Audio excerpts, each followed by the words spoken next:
Now let's go on to 194D. That is insurance commission. Very simple section. जितने भी insurance companies है वो insurance commission पे करते हैं किसको? एजेंट्स को. तो वो एजेंट को कमीशन पे करते वक्त उसमें से टीडीएस काटने का है एट द रेट ऑफ 10%. याद रखने का है कितना टीडीएस कटेगा?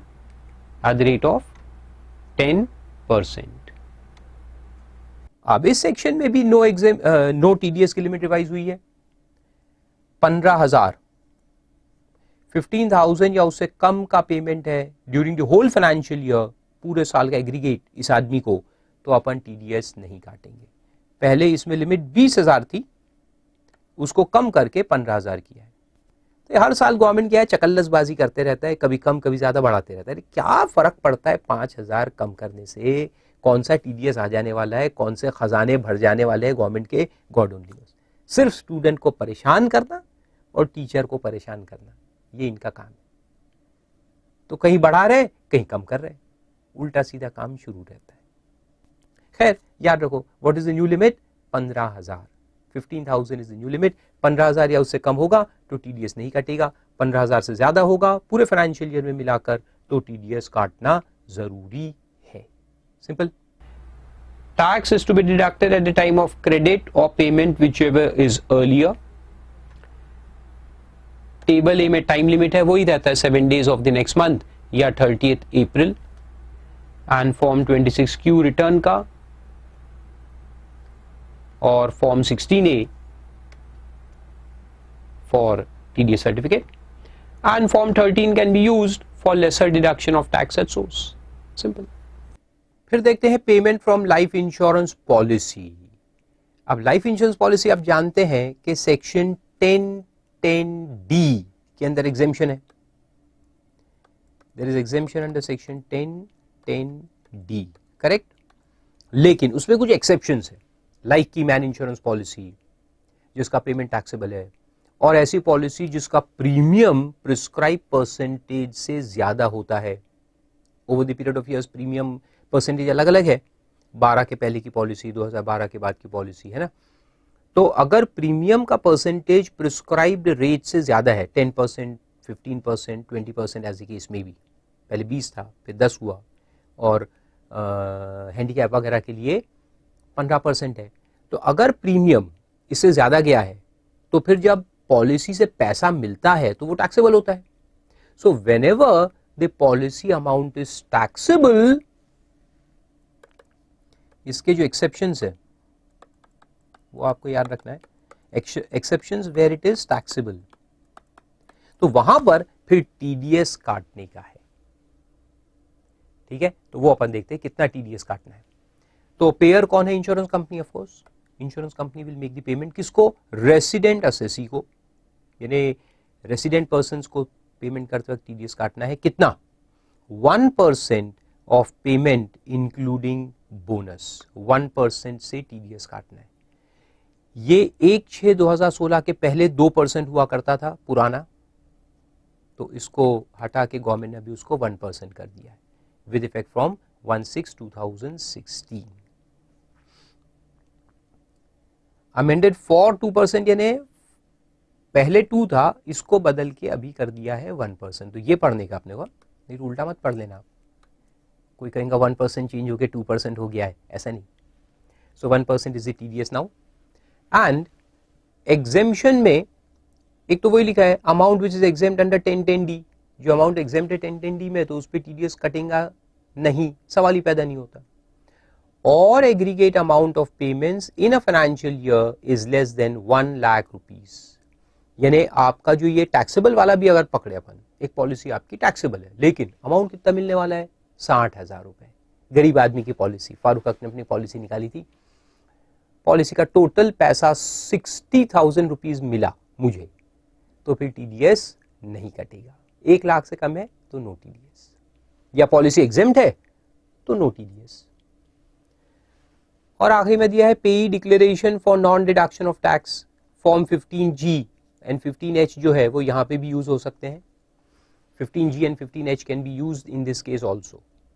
For no deduction of tax at source. इसमें क्या रहता है कि अपन डिक्लेरेशन देंगे, फॉर्म 15G मालूम है, इंटरेस्ट में देखा था अपन ने, डिक्लेरेशन देंगे कि मेरा इनकम इस साल टैक्सेबल लिमिट से कम आने वाला है, so please don't deduct tax at source. तो एक आदमी है जिसका कोई दूसरा इनकम नहीं है और यहां से पॉलिसी का पैसा 2,10,000 रुपए मिलने वाला है, तो वो बेसिक एग्जामिशन में खत्म हो जाएगा ना। So ultimately he will not be liable to pay any tax. तो वो फॉर्म 15G में डिक्लेरेशन दे सकता है, और डिक्लेरेशन देगा तो फिर इंश्योरेंस कंपनी उसका TDS नहीं काटेगी। और फॉर्मेलिटी वही रहती है कि ये डुप्लीकेट में भरना है, जिसका एक कॉपी CIT के पास जमा कराने का है। फिर उसके बाद है 194E, ये भी कोई खास काम का नहीं है, सिंपल सा है। Payment to non resident sportsman और स्पोर्ट्स एसोसिएशंस, ये सेक्शन आपने पढ़ा है 115 BBA, ये अपने देखा था असेसमेंट ऑफ नॉन रेसिडेंट्स के अंदर स्पेशल रेट्स ऑफ टैक्स में। तो इनका स्पेशल रेट ऑफ टैक्स 20% है, याद है आपको, तो वही 20% से TDS भी है, वही 20% से TDS भी है। तो जितने भी नॉन रेसिडेंट स्पोर्ट्समैन इंडिया में गेम वगैरह खेलने आते हैं और उनको हम यहां से पैसा देंगे, जो ऑर्गेनाइजर ऑफ गेम है वो उनको पैसा देगा, तो उस पर 20% से TDS काटने का है। वेरी सिंपल वन, बाकी कुछ उसमें पढ़ने की जरूरत नहीं है, उनका रेट भी वही है 20%। फिर उसके बाद है 194G, commission etcetera on sale of lottery tickets. Lottery tickets बेचने वाले जो डीलर्स है उनको जो कमीशन मिलता है उसके ऊपर TDS कटेगा। तो वहां दिया है कि TDS विल बी डिडक्टेड, वो सब पढ़ने की जरूरत नहीं है, सिर्फ ये देख लो 15,000 रुपए से ऊपर का अगर उनका कमीशन आएगा तो TDS कटेगा एट द रेट ऑफ 5%। 15,000 और 5%, दो चीज याद रखो, ठीक है। 15,000 रुपए से कमीशन जाना चाहिए ऊपर और 5% TDS कटेगा। इसमें भी चेंजेस है, पहले ये 1,000 रुपए था सिर्फ, तो अभी उसको 15,000 किया है, और पहले रेट ऑफ TDS 10% था, उसको चेंज करके 5% कर दिया है, तो गुड। फिर एक काम का आता है और उसके बाद इंटरेस्ट आएगा, वो और भी काम का है, और प्रोफेशनल पेमेंट्स 194G, ये तीनों काम के हैं। तो कमीशन और ब्रोकरेज, दिस इज 194H। क्या है इसके अंदर देखो, person responsible to deduct tax में वही आते हैं, all persons other than individual HUF and individual HUF who are required to get their accounts audited in the preceding financial year। इसका लॉजिक मैं समझा चुका हूं। कैटेगरी ऑफ पे कोई भी हो सकता है, बेसिकली कौन के, एजेंट। और नेचर ऑफ पेमेंट क्या है, कमीशन और ब्रोकरेज। तो कमीशन या ब्रोकरेज जो हम इनको पे करेंगे, किसको, एजेंट को, तो उसमें से TDS अपने को काटने का है। includes any payment received or receivable directly or indirectly by a person acting on behalf of another person। agent का मतलब ही क्या है, one who acts on behalf of another person for services rendered not being professional services। क्योंकि professional services जो होगी उस पे अपन 194J के अंदर TDS काटेंगे, उसका सेक्शन दूसरा है प्रोफेशनल सर्विसेज का 194G।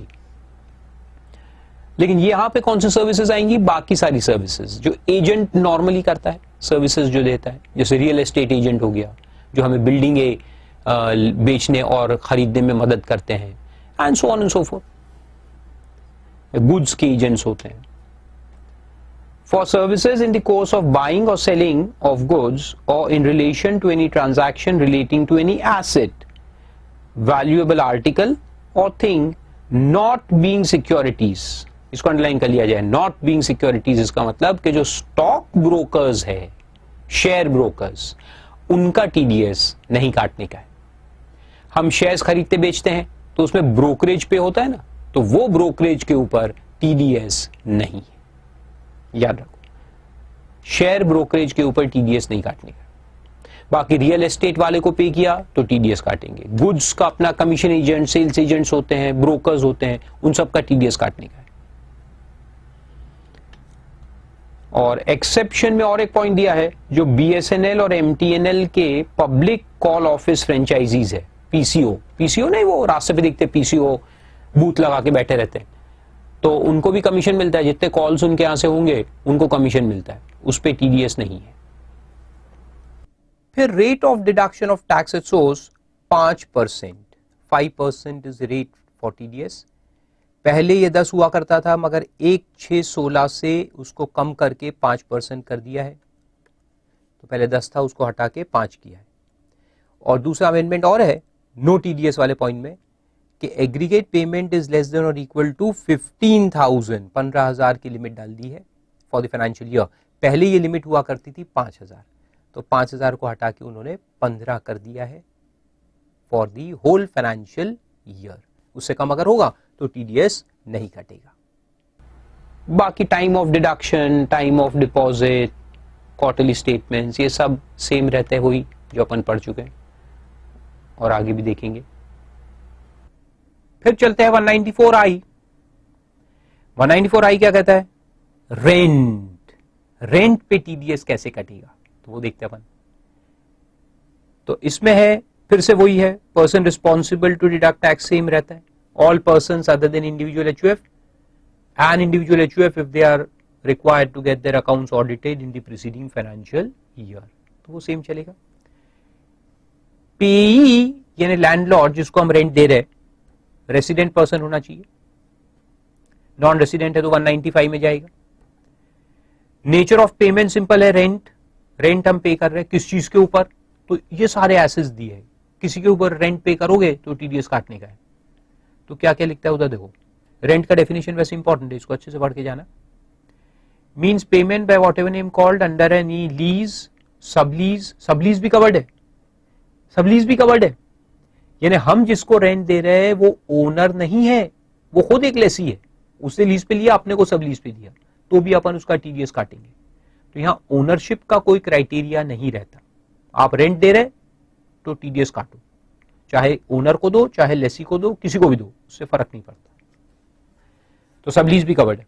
लीज, सबलीज, टेनेंसी और एनी अदर एग्रीमेंट और arrangement for use of any of the following, तो इन चीजों का यूज है और उसके अगेंस्ट में अपन रेंट दे रहे हैं तो टीडीएस काटेंगे।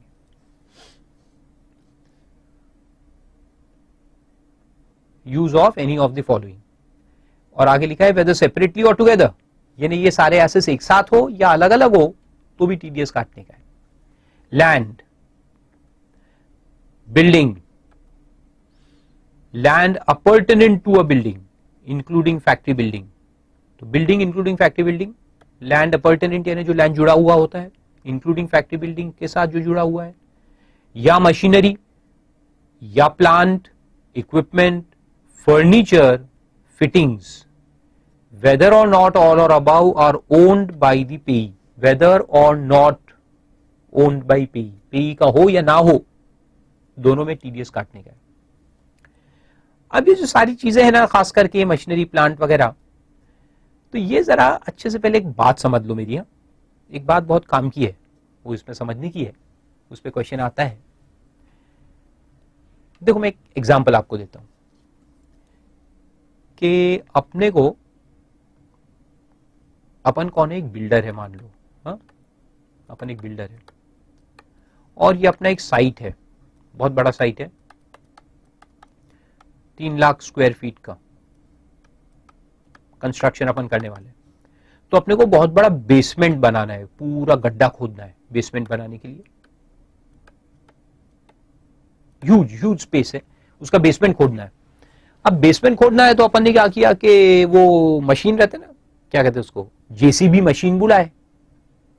जेसीबी मशीन वाला एक आदमी है, उसको हमने बोला कि भैया ये गड्ढा खोदना है, कितना पैसा लोगे, तो डिसाइड हुआ 10 लाख रुपए लेंगे वो, हमने काम से लगा दिया।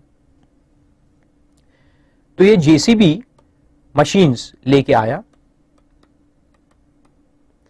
और काम करके अपने को दे दिया, ठीक है, गड्ढा खोद दिया अपने को, गड्ढा खोद के मिल गया, अपन ने उसको 10 लाख रुपए पेमेंट कर दिया। तो ये जो 10 लाख रुपए अपन उसको पेमेंट करेंगे to the person, the owner of these machines, payee, तो बिल्डर पेई को 10 लाख रुपए देगा। तो ये 10 लाख रुपए देने के लिए कौन सा टीडीएस काटेगा, 194I के अंदर या 194C के अंदर, किस में टीडीएस कटेगा, आई में कि सी में? हाँ तो ये जेसीबी मशीन यूज हुए और उसके अगेंस्ट में अपन ने पैसा दिया, तो टीडीएस कौन सा कटेगा? क्या इसको कॉन्ट्रैक्ट मानेंगे, कॉन्ट्रैक्ट टू परफॉर्म वर्क, या रेंटिंग ऑफ मशीन, क्या मानेंगे इसको?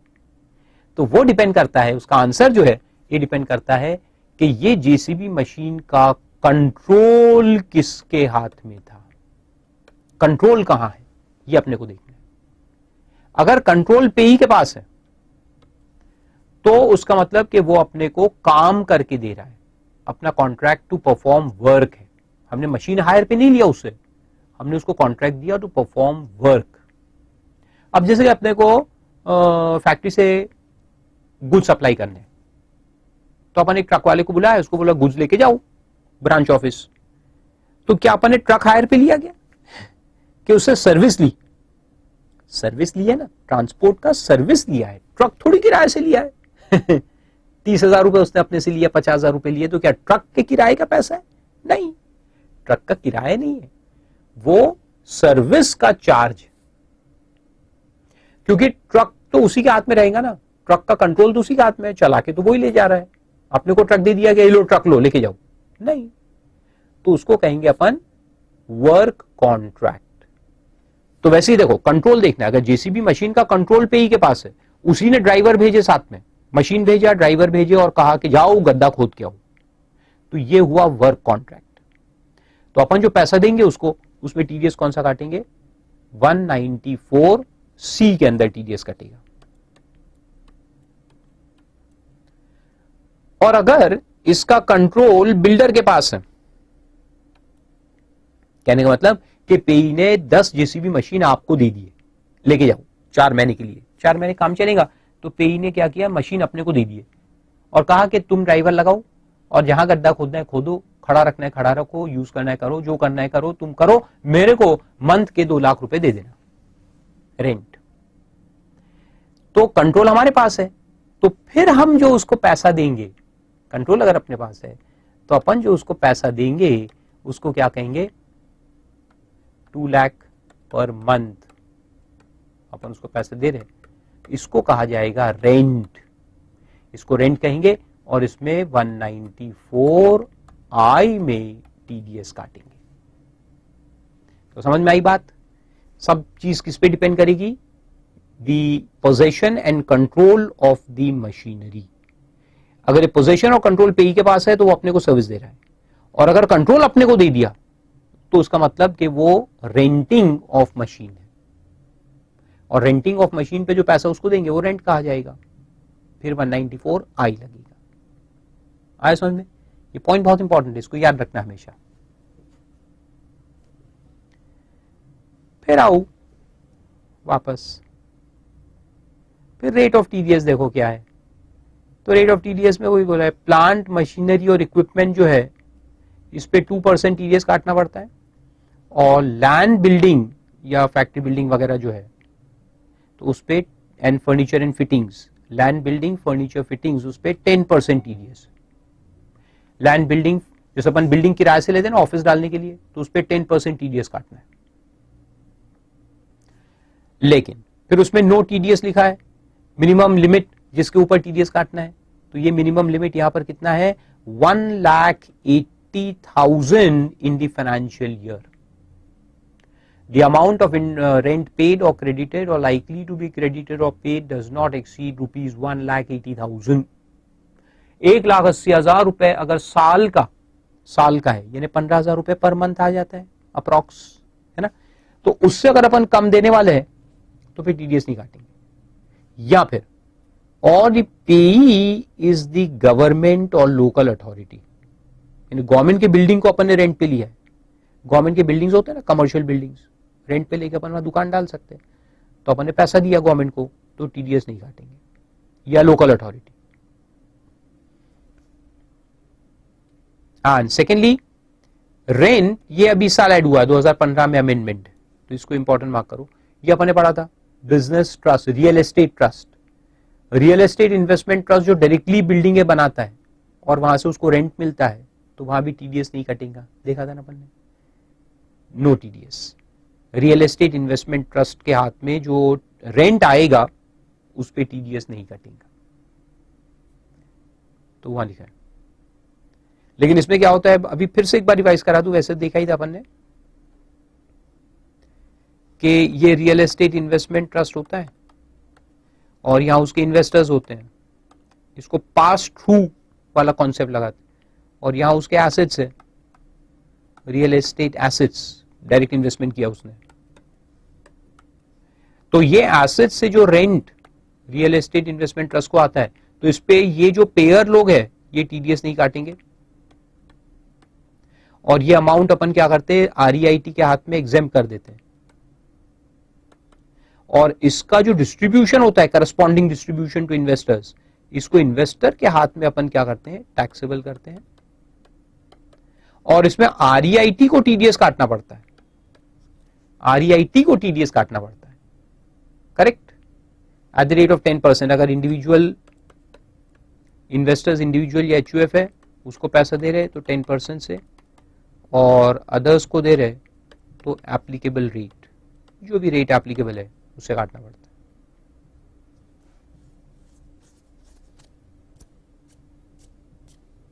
राइट, लिखो लिखो, सब लिखते जाओ।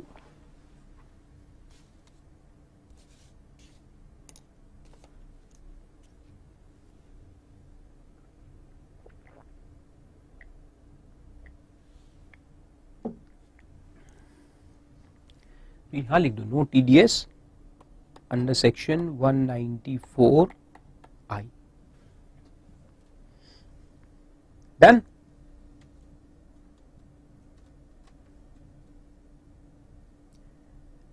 फिर वापस आओ, तो वो इधर इंसर्ट हुआ है, no TDS on rent payment to real estate investment trust which is exempt in its hands under 1023 FCA। फिर टाइम ऑफ डिडक्शन से वापस वही सब कॉमन पॉइंट्स, क्रेडिट और payment whichever is earlier, और बाकी वो तो सब वही है, स्टेटमेंट फेटमेंट सब वही है। और फॉर्म 13 अपन यूज कर सकते हैं for lesser deduction of tax at source. फिर डिपार्टमेंटल व्यूज एक दो है, देखो जैसे मैंने अभी आपको समझाया कि रेंट के ऊपर कुछ कुछ पॉइंट्स आते हैं कि रेंट किसको कहते हैं। अब यहां और एक एग्जांपल दिया, देखो एक सर्कुलर है कि अपन लोग जाते ना, जैसे मैं सेमिनार्स लेने जाता हूं, यहां भी बहुत सारी जगह पे जाते हैं, तो हम चले गए, एक बॉम्बे चले गए, वहां एक आध होटल में रुके, उसको क्रेडिट कार्ड से पेमेंट कर दिया और आ गए, 2 दिन वहां रुके फिर आ गए, तो क्या उसका टीडीएस काटेंगे क्या अपन? यानी एक और डिफरेंस, एक तो मैंने आपको डिफरेंस बताया रेंट और सर्विस का, यानी कॉन्ट्रैक्ट किसको कहेंगे और रेंट किसको कहेंगे, वो डिफरेंस समझा। अब एक दूसरा डिफरेंस देखो, रेंट और एक्सपेंडिचर, रेंट और एक्सपेंडिचर का डिफरेंस क्या है। तो अपन होटल में गए, रुके, पैसा दिए, आ गए, इसको एक्सपेंडिचर कहते हैं, it's just an expense, hotel stay expense. हमारा कोई होटल के साथ कॉन्ट्रैक्ट हो गया क्या? हाँ, कॉन्ट्रैक्ट नहीं, यूज के लिए कि हम आपकी होटल 50 दिन यूज करेंगे, 100 दिन यूज करेंगे, नहीं, गए, रहे, पैसा दिया, आ गए, खत्म। तो it is not a contract, यानी रेंटल एग्रीमेंट होना चाहिए ना, अरेंजमेंट होना चाहिए, एग्रीमेंट कुछ तो होना चाहिए, यहां तो कुछ भी नहीं है, हम गए, रुके, पैसा दिया, आ गए, तो उसमें टीडीएस नहीं काटना पड़ता, वो एक्सपेंडिचर है, नो टीडीएस। लेकिन अगर हमने पहले से बुकिंग किया है या कॉन्ट्रैक्ट अगर किया है, बुकिंग का मतलब कॉन्ट्रैक्ट, कि हम आपकी होटल 30 दिन साल में यूज करेंगे एट अ डिफाइंड प्राइस, कि ये प्राइस पे हम बुकिंग करके रख रहे हैं, हमारे एम्प्लॉयज आएंगे, रुकेंगे, और ऐसे बहुत सारी कंपनीज एक्सक्यूज मी करके रखती है, क्योंकि उनके एम्प्लॉयज का रेगुलर ट्रैवल होता है। अब मेरा भी अगर रेगुलर क्लास लेना है अगर बॉम्बे में या दिल्ली में, तो मैं वहां होटल बुक करके रख दूंगा ना, बिकॉज आई नो कि मेरे को 1 महीना, 2 महीना, 3 महीना आके रुकना है, तो मैं पहले से होटल बुक करके रख दूंगा इतने समय के लिए। फिर जो पेमेंट अपन उनको देंगे उसको रेंट कहा जाएगा, और फिर उस पर टीडीएस काटना पड़ेगा। तो वो यहां पे देखो 1-2 सर्कुलर दिए हैं, उसको अपन देखते हैं। तो पहला सर्कुलर दिया है, 2002 का है, पुराना है, कि where an employee or an individual representing a company like a consultant, auditor, etc., makes a payment for hotel accommodation directly to the hotel as and when he stays there, as and when he stays there, the question of tax deduction at source would not normally arise, except where he is covered under 44AB. यानी कोई consultant अगर खुद गया तो ठीक है, otherwise as an employ गया तो कुछ नहीं, नो टीडीएस. और कंपनी उसको सिर्फ रीइंबर्समेंट दे रही है एम्प्लॉय को, तो वहां कोई टीडीएस नहीं कटेगा. जैसे सेल स्टाफ होता है, उनको तो अपन भेज देते जाओ, और मंथ के बाद आके बिल सबमिट करते हो, पैसे लेते, उसमें टीडीएस कैसे काटेंगे, पॉसिबल नहीं है. Secondly, rent under 194I is wide in its ambit and scope. Payment made to hotels for hotel accommodation, whether in the nature of lease or license agreements, are covered. अगर hotel के साथ आप licence agreement बनाओगे या lease agreement बनाओगे तो फिर ये कवर हो जाएगा. So long as such accommodation has been taken on regular basis, यानी कॉन्ट्रैक्ट है ऐसा साबित होने के लिए एक रेगुलरिटी होनी चाहिए ना. Where earmarked rooms are let out for a specified rate and specified period, or the hotel has a legal obligation to provide certain type of rooms during the currency of the agreement, they will be construed to be accommodation made available on a regular basis. However, where an agreement is merely in the nature of rate contract, यानी जहां कोई earmarked rooms नहीं रहेंगे या कोई minimum obligation भी नहीं रहेगा कि हम आपको 300 दिन देंगे या 100 दिन देंगे या 200 दिन देंगे, ऐसा भी ऑब्लिगेशन भी नहीं, सिर्फ रेट कॉन्ट्रैक्ट हुआ है. There is only a rate contract कि हम आपके होटल में रुकेंगे तो आप कितना चार्ज करोगे, तो उन्होंने कहा कि ठीक है 3,000 रुपए आपसे लेंगे, सिर्फ रेट कॉन्ट्रैक्ट हुआ है. तो फिर इसको अपन यहां पे नहीं लेंगे, उसको रेंटल नहीं मानेंगे, क्योंकि उसमें कोई ऑब्लिगेशन नहीं है ना कि मेरे को उतने दिन यूज करना ही चाहिए, या उनके ऊपर भी कोई ऑब्लिगेशन नहीं है कि इतने दिन मेरे को देना ही चाहिए, तो फिर उसको रेंट नहीं मानेंगे. जब मर्जी हुई मैं चले गया, पैसे देके आ गया, तो ये एक्सपेंडिचर माना जाएगा.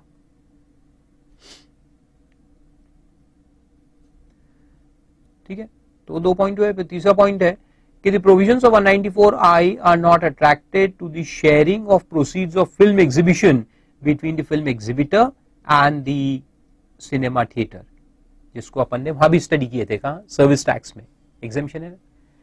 तो फिल्म एग्जीबिटर या डिस्ट्रीब्यूटर जो होता है और exhibitor owning the cinema hall, ये दोनों रेवेन्यू को शेयर करते हैं, जो भी प्रोसीड्स आता है उसको शेयर करते हैं. बाजीराव मस्तानी खूब चला, प्रोसीड्स को शेयर करेंगे, लेकिन इसको रेंट नहीं मानते. This is sharing agreement, this is not rent.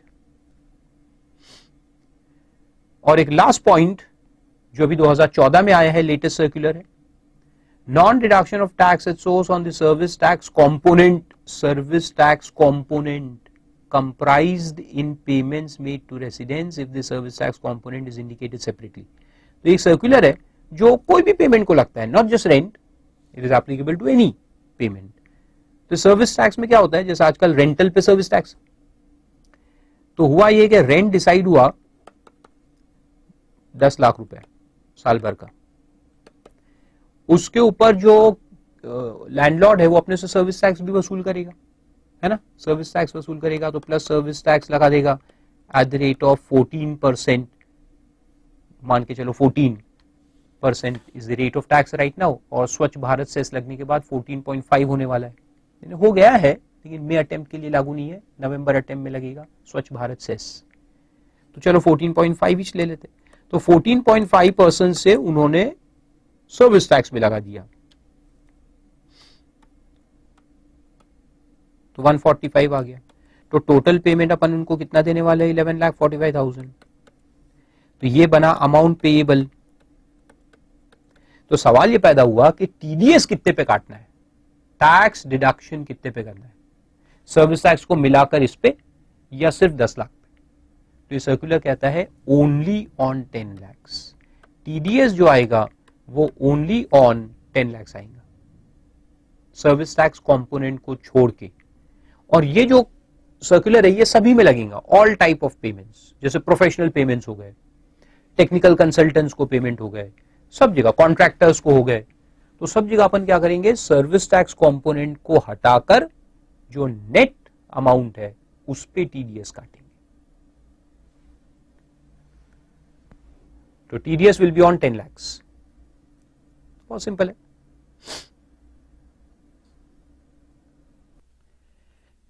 फिर आगे चलते हैं 194IB देखते हैं, रेंट बाय सर्टेन इंडिविजुअल्स और HUF। कौन इंडिविजुअल HUF है इसमें? देखो सिर्फ इंडिविजुअल HUF है। Other than those covered by 194I, तो 194I में जो कवर्ड है वो छोड़ दो, उसके अलावा यहां पे आएंगे। तो 194I में कौन है? जो टैक्स ऑडिट असेसीज होते हैं, करेक्ट। तो यहां पे कौन आएंगे? Non tax audit assessees, individual HUF जिनको टैक्स ऑडिट नहीं लगता वो इधर आएंगे। तो इसमें इवन सैलरीड एम्प्लॉइज भी आ जाएंगे। अगर आप सैलरीड पर्सन हो और आप किसी घर में रेंट पे रहते हो तो आप भी इसमें कवर्ड हो, आपको भी TDS काटना पड़ेगा। अगर आपका रेंट एक्सीडिंग 50,000 पर मंथ है तो किन लोगों को रिक्वायरमेंट है? जिनका रेंट एक्सीडिंग 50,000 पर मंथ है। जैसे बॉम्बे दिल्ली में जो रहने वाले लोग हैं 50,000 से ऊपर आराम से रहता है उनका rent, even though they are employees but highly paid employees. तो अगर आपका मंथली रेंट 50,000 से ऊपर है आपके घर का, रेसिडेंशियल हाउस का, आपको TDS काटना पड़ेगा। And claiming HRA exemption are required to deduct tax and pay TDS of the landlord. Category of payee कौन है? Any person being resident in India, यानी लैंडलॉर्ड जो है वो रेसिडेंट हो, आदमी होना चाहिए। रेंट एक्सीडिंग 50,000 पर मंथ और पार्ट देयर ऑफ, यानी अगर आप 15 दिन भी रहते हो किसी घर में, सिर्फ 15 दिन रहे लेकिन 50,000 रुपए से रेंट ऊपर दिया तो आपको भी TDS काटना है। अच्छा, इसमें एनुअल नहीं देखना, not to be seen annually, not to be seen annually. तो 194I में क्या है कि 1,80,000 एनुअल देखना पड़ता है, यहाँ ऐसा नहीं है, यहाँ पर मंथ देखना है। अगर आप एक महीना भी रहते हो घर में, सिर्फ एक महीना साल भर में रहे और 56,000 रुपए रेंट पे किया, 56,000, you have to deduct tax at source. So not to be seen annually,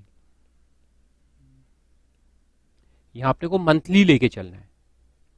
तो आप चाहे 4 महीने रहो, 6 महीने रहो, 5 महीने रहो, 1 महीना रहो, 15 दिन क्यों ना रहो, अगर आप 50,000 रुपए से ऊपर रेंट पे कर रहे हो for even that 15 days, you will have to deduct tax at source. और रेंट का मतलब क्या है? Any payment by whatever name called under any lease, sublease, tenancy or other agreement or arrangement for use of any land or building or both। तो यहाँ सिर्फ land और building का है, बेसिकली फ्लैट्स। 194I में प्लांट मशीनरी वो सब भी आ जाता है, यहाँ पे सिर्फ land and building, only immovable property. Rate of deduction is 5% of the rent, 5% से TDS काटना है।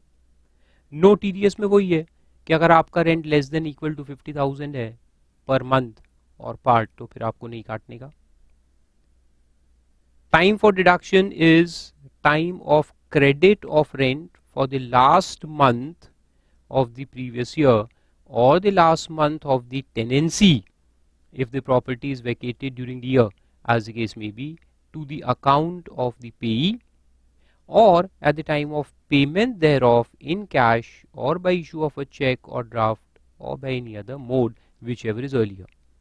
अब यहाँ पे देखो क्या बोला है, यहाँ पे आपको हर महीने TDS नहीं काटने का। अगर आप पूरा साल ऑक्यूपाई करते हो एक प्रॉपर्टी, लेकिन आपका रेंट 50,000 रुपए पर मंथ से ऊपर है, रेंट 50,000 पर मंथ से ऊपर है, मान लो कि 60,000 आपका रेंट है और आप साल भर ऑक्यूपाई करते हो, तो आपने कितना रेंट पे किया? 60,000 इंटू 12, यानी 7,20,000 रुपये रेंट पे किया। तो 7,20,000 पे 5% कितना आता है? 36,000। तो ये 36,000 रुपये आपको काटना है आखिरी महीने में, यानी मार्च में। तो मार्च मंथ का रेंट जब आप क्रेडिट करोगे सामने वाले को, लैंडलॉर्ड को, यानी आप अगर बुक्स मेंटेन करते हो तो क्रेडिट होगा। सैलरीड पर्सन क्या क्रेडिट करता है? वो तो सीधा पे ही करता है, लेकिन एक बिजनेसमैन है नॉन ऑडिट वाला, वो क्रेडिट भी कर सकता है। तो क्रेडिट या payment whichever is earlier, आखिरी महीने का रेंट। तो यहां हर महीने नहीं काटने का, काटना आखिरी महीने में है, ठीक है। 36,000 रुपए आप लास्ट मंथ में से काट लेंगे। तो देखो इसका एग्जांपल मैं आपको बताता हूं कि आपका rent of house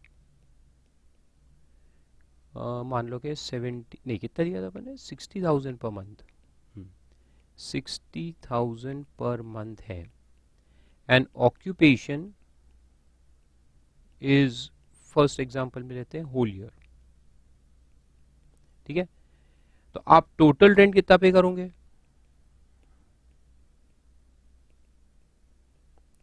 total rent पे होगा आपका 60,000 इंटू 12 इज इक्वल टू 7,20,000, ठीक है। 7,20,000 का 5% TDS आएगा आपका, यानी 36,000 रुपए। ये 36,000 रुपए कब काटना है, आखिरी महीने में, यानी रेंट ऑफ मार्च क्रेडिटेड, तो क्रेडिट का जो भी डेट होगा, और पेड का जो भी डेट होगा, क्रेडिटेड और पेड जो भी डेट्स है इसके, विच एवर इज अर्लियर, ठीक है।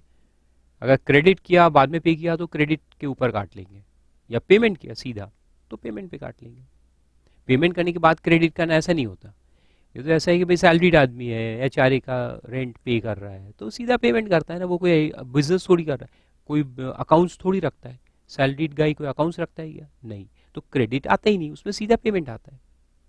और एक बिजनेसमैन है जैसे फारूक जैसा, जिसको ऑडिट नहीं लगता, गरीब आदमी, छोटा बिजनेसमैन, तो मैं क्रेडिट भी कर सकता हूँ, credit and then I will pay, तो फिर मेरे को क्रेडिट पे काटना पड़ेगा अगर मैंने उसको पहले किया है तो। सो क्रेडिट और payment which was earlier last month, यानी मार्च के मंथ में ही कटेगा साल भर का TDS, हर महीने नहीं काटना है, ठीक है। ये स्पेशल सेक्शन है, इसमें हर महीने नहीं काटना है, आखिरी महीने में काटेंगे। This is when the occupation is whole year, पहला एग्जांपल। दूसरा एग्जांपल लेता हूं कि अगर हमने ऑक्यूपेशन वेकेट कर दिया है दिसंबर में, तो इसी में करता हूं, वेकेटेड इन दिसंबर, यानी अप्रैल टू दिसंबर ही अपन ने रखा, दिसंबर में वेकेट कर दिया, छोड़ दिया घर, लेकिन रेंट 60,000 है, तो फिर लेंगे अपन रेंट कितना आएगा, फिर देखो 60,000 इंटू कितना, अप्रैल मई जून जुलाई अगस्त सितंबर अक्टूबर नवंबर दिसंबर, 9 महीने से मल्टीप्लाई करो, तो 60,000 into 9 is equal to 5,40,000, total 5,40,000 आएगा। 5,40,000 का 5% अपना TDS कटेगा, यानी 27,000, और ये 27,000 कब काटना है, रेंट ऑफ दिसंबर में से, यानी जो लास्ट मंथ ऑफ ऑक्यूपेशन है आपका। तो दिसंबर का जब मैं रेंट पे करूंगा, कितना रेंट पे करूंगा, 60,000, तो 60,000 में से 27,000 TDS डिडक्ट हो जाएगा, दिसंबर के रेंट में से 60,000, और इसके पहले एग्जांपल में मार्च के रेंट में से कटा, या दिसंबर में से कट जाएगा। और date credit of payment whichever is earlier, same. तो दिसंबर का रेंट मैंने जब उसके अकाउंट में क्रेडिट किया या पे किया विच एवर इज अर्लियर, तब अपने को काटने का है। Got it, simple. तो ऐसा है। Then time for deposit is compulsory electronic payment. Compulsory electronic payment है within 30 days from the end of the month in which the deduction is made. तो deduction is made क्या है, ये whichever is earlier, तो ये जिस महीने में डेट आएगी, क्रेडिट या पेमेंट whichever is earlier की डेट जिस मंथ में आएगी, उसके मंथ के बाद 30 दिन में अपने को डिपॉजिट करने का है। तो नॉर्मल TDS 7 डेज होता है, 7 days of the next month, यहाँ होगा 30 days of the next month, 7 days की जगह कितना आएगा, 30 days of the next month. Form 26 QC है, इसमें चालान कम स्टेटमेंट एक ही रहता है इसमें, 26 QC। तो पेमेंट का चालान और जो रिटर्न का फॉर्म रहता है वो सेम रहता है, 26 QC करके। एंड सर्टिफिकेट फॉर्म 16C में बना के देना है within 15 days from the due date of furnishing the challan cum statement. in the above mentioned form. तो QC का डेट भी वही रहेगा ना 30 डेज, जो ऊपर है वही यहाँ पे रहेगा क्योंकि साथ में ही जाता है. Payment and challan and statement is the same. और उसके बाद 15 डेज के अंदर, ड्यू डेट के बाद 15 डेज में अपने को सर्टिफिकेट बना करके लैंडलॉर्ड को दे देने का है. आया समझ में? So this is interesting one. TDS का स्कोप बढ़ाते जा रहे government day per day, day by day. और अब इन लोगों को भी कवर कर लिया जो टैक्स ऑडिट नहीं है, जिनका टैक्स ऑडिट नहीं लगता. ऐसे इंडिविजुअल HUF भी यहाँ कवर होंगे. जो I में नहीं होते वो IB में कवर हो जाएंगे. राइट.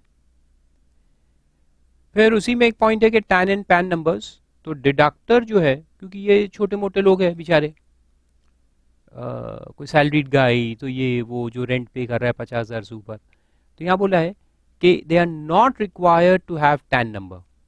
इसको टैन नंबर की जरूरत नहीं है. नॉर्मली जो डिडक्टर्स होते हैं उनको टैन नंबर लेना पड़ता है, ये एक सेक्शन बाद में पढ़ेंगे अपन, लेकिन इन लोगों को जरूरत नहीं है. However he must obtain PAN of the deductee. Deductee का पैन नंबर लेना जरूरी है. Otherwise tax will have to be deducted at 20%. ये जो हर सेक्शन में अपन देखते आ रहे हैं कि अगर सामने वाला अपने को पैन नंबर डिस्क्लोज नहीं करेगा, यानी लैंडलॉर्ड का पैन नंबर लेना जरूरी है. हमारा टैन नंबर लेने की जरूरत नहीं है, लेकिन लैंडलॉर्ड का पैन नंबर लो. अगर वो नहीं देगा तो उसका टैक्स कितने से डिडक्ट करेंगे अपन? 5 की जगह 20% से. Section 206AA will apply in such case. However such deduction shall not exceed, अब लेकिन इसमें एक पॉइंट है, shall not exceed the amount of rent payable for the last month of the previous year or the last month of tenancy as the case may be. अब इसमें आएगा problem. देखो कैसे. अभी 2 एग्जाम्पल मैंने आपको बताया, तो दोनों एग्जाम्पल में देखो क्या हो रहा था. 60,000 का रेंट है, अगर साल भर भी पकड़ ले तो 5% से 36,000 आ रहा था. 36,000 जो 60,000 से कम ही था. और अगर पार्ट ऑफ द ईयर ले तो भी देखो 27,000 आ रहा है 9 महीने का, तो 60,000 से तो कम ही है. तो लास्ट मंथ में ही अपने को काटना है ना, तो लास्ट मंथ का रेंट तो इतना ही रहता है 60 में से 27,000 कट जाएगा, 36 है तो 36 भी कट जाएगा.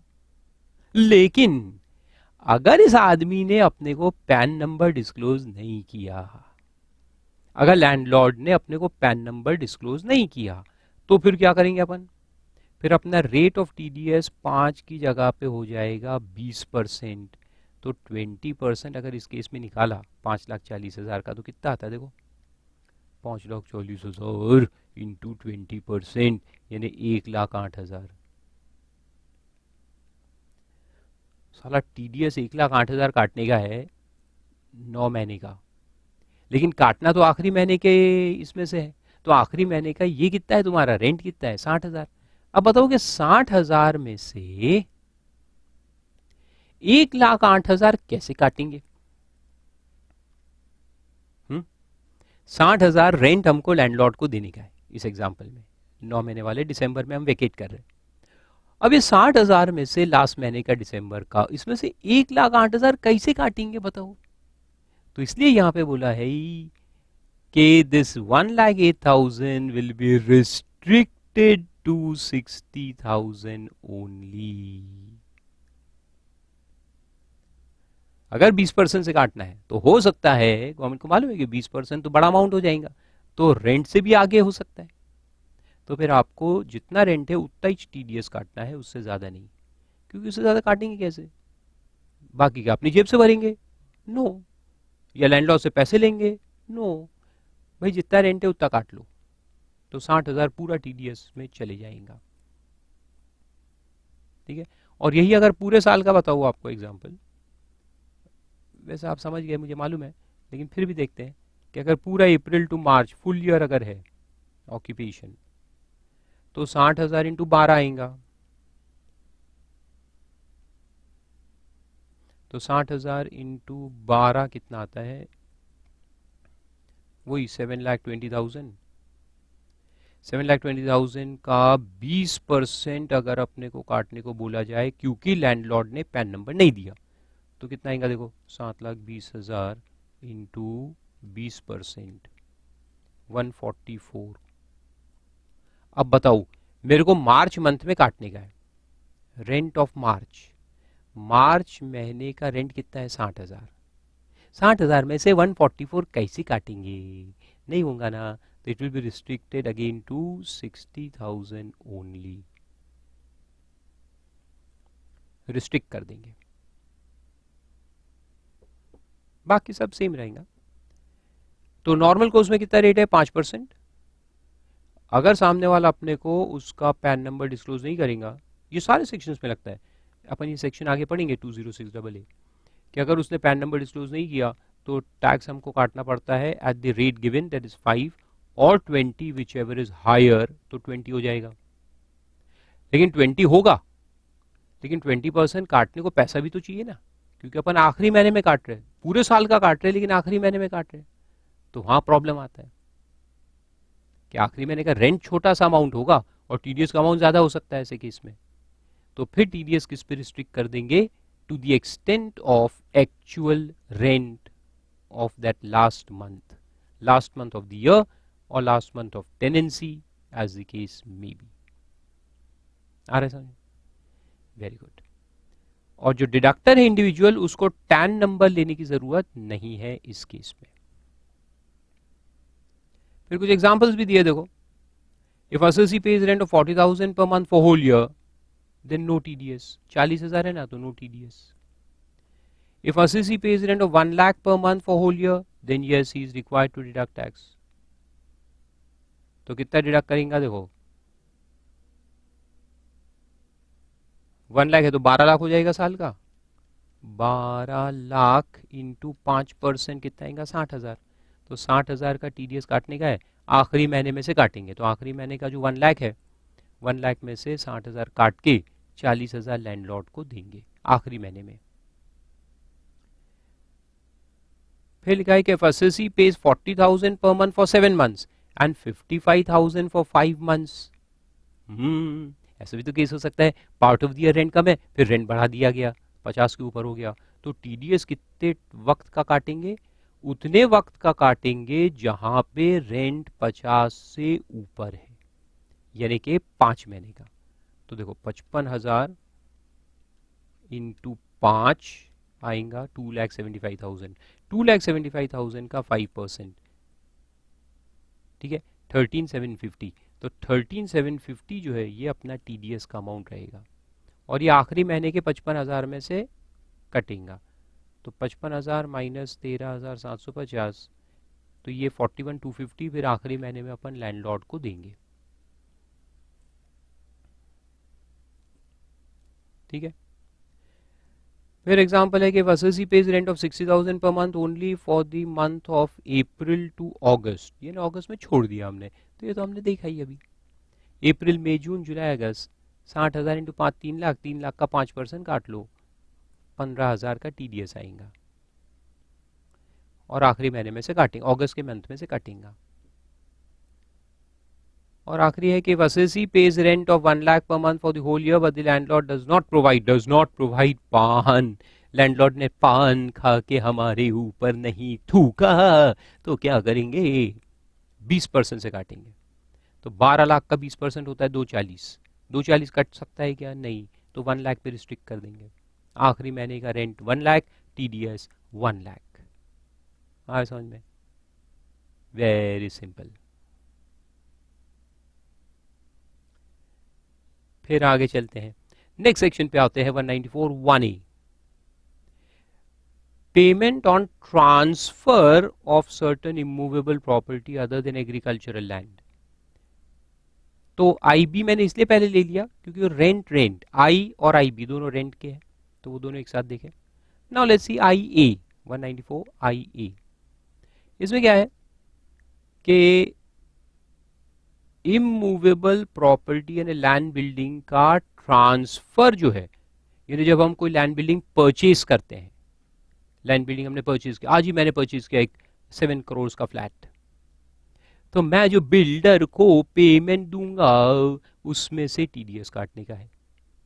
या रिटेल मार्केट से खरीदा, आपका फ्लैट है मैंने खरीद लिया, तो जब मैं आपको पेमेंट दूंगा तो आपका टीडीएस काटूंगा, तो वो है यहाँ TDS to be deducted by the buyer of immovable properties.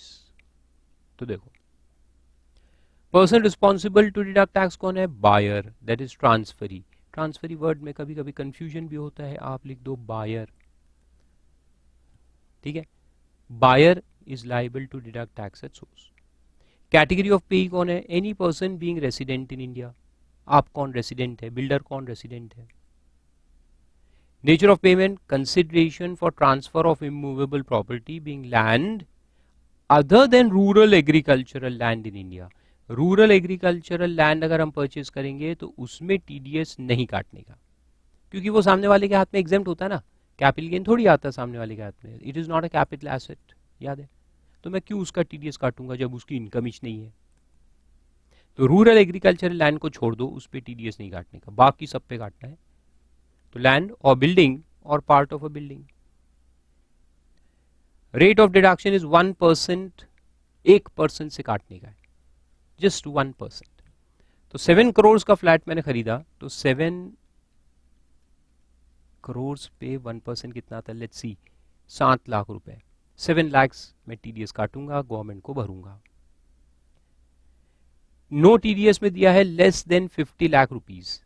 तो अगर मैं गरीब आदमी 15 लाख का फ्लैट खरीदा, नो टीडीएस. 40 लाख का खरीदा, मिडिल क्लास, नो टीडीएस. तो 50 लाख का मिनिमम ट्रांजैक्शन होना चाहिए. 50 लाख के ऊपर कंसिडरेशन जाएगा तो टीडीएस कटेगा, या बल्कि इक्वल टू और मोर देन 50 लाख. तो टीडीएस कब अप्लाई होगा? इक्वल टू और मोर देन 50 लाख. 50 लाख से कम है तो नो टीडीएस, इक्वल टू हो गया तो टीडीएस काटने का है. अच्छा, ये कंसिडरेशन में क्या देखेंगे अपन? एक्चुअल देखेंगे कि स्टैम्प वैल्यू देखेंगे? जो एक्चुअल कंसिडरेशन मैंने दिया सामने वाले को वो देखेंगे कि स्टैम्प वैल्यू देखेंगे? अगर स्टैम्प वैल्यू ज्यादा है तो क्या स्टैम्प वैल्यू पे टीडीएस काटेंगे? आई मीन टू से स्टैम्प वैल्यू 50 लाख देखेंगे कि एक्चुअल कंसिडरेशन देखेंगे? Only actual consideration. एक्चुअल देखने का है, स्टैम्प वैल्यू नहीं देखने का. This is important point to be noted, क्योंकि एग्जाम में कंफ्यूज करेंगे आप. क्योंकि कैपिटल गेन में क्या देखा हमने कि इमूवेबल प्रॉपर्टी में अगर actual sale consideration stamp value से कम है तो अपने को स्टैम्प वैल्यू लेना पड़ता है सेल कंसिडरेशन, है ना. तो वहां से इसको अगर आपका दिमाग अगर लिंक कर देगा कुछ एग्जाम में तो सब गड़बड़ हो सकती है. तो इसलिए अच्छे से लिख दो, एक्चुअल कंसिडरेशन ही यहां देखने का है. Okay, and not stamp value. तो मान लो, देखो एक एग्जांपल में देता हूं इसका, कि एक डील चल रहा है, ठीक है, of immovable property, land building. इसमें ये सेलर है, ये बायर है. अब देखो बहुत सारी चीजें इसके अंदर इन्वॉल्व है, इसलिए मैं बताता हूं आपको क्या क्या है. सेलर का बिजनेस नहीं है, यानी it is a capital asset. ठीक है, for seller it is a capital asset, land building. Actual sale consideration जो हुआ, actual sale consideration is decided at 48 lakhs. 48 lakhs का एक्चुअल है, लेकिन स्टैम्प वैल्यू है इसका 56 lakhs. अब बताओ कि क्या क्या होगा इसके अंदर, what all tax implications apply. पहले तो जो सेलर है, सेलर के हाथ में अपन ये जो डिफरेंस है उसको टैक्स कर देंगे. इसका अपन सेल कंसिडरेशन कितना लेंगे for capital gain purposes? For calculation of capital gain the sale consideration will be taken as stamp value of 56 lakhs.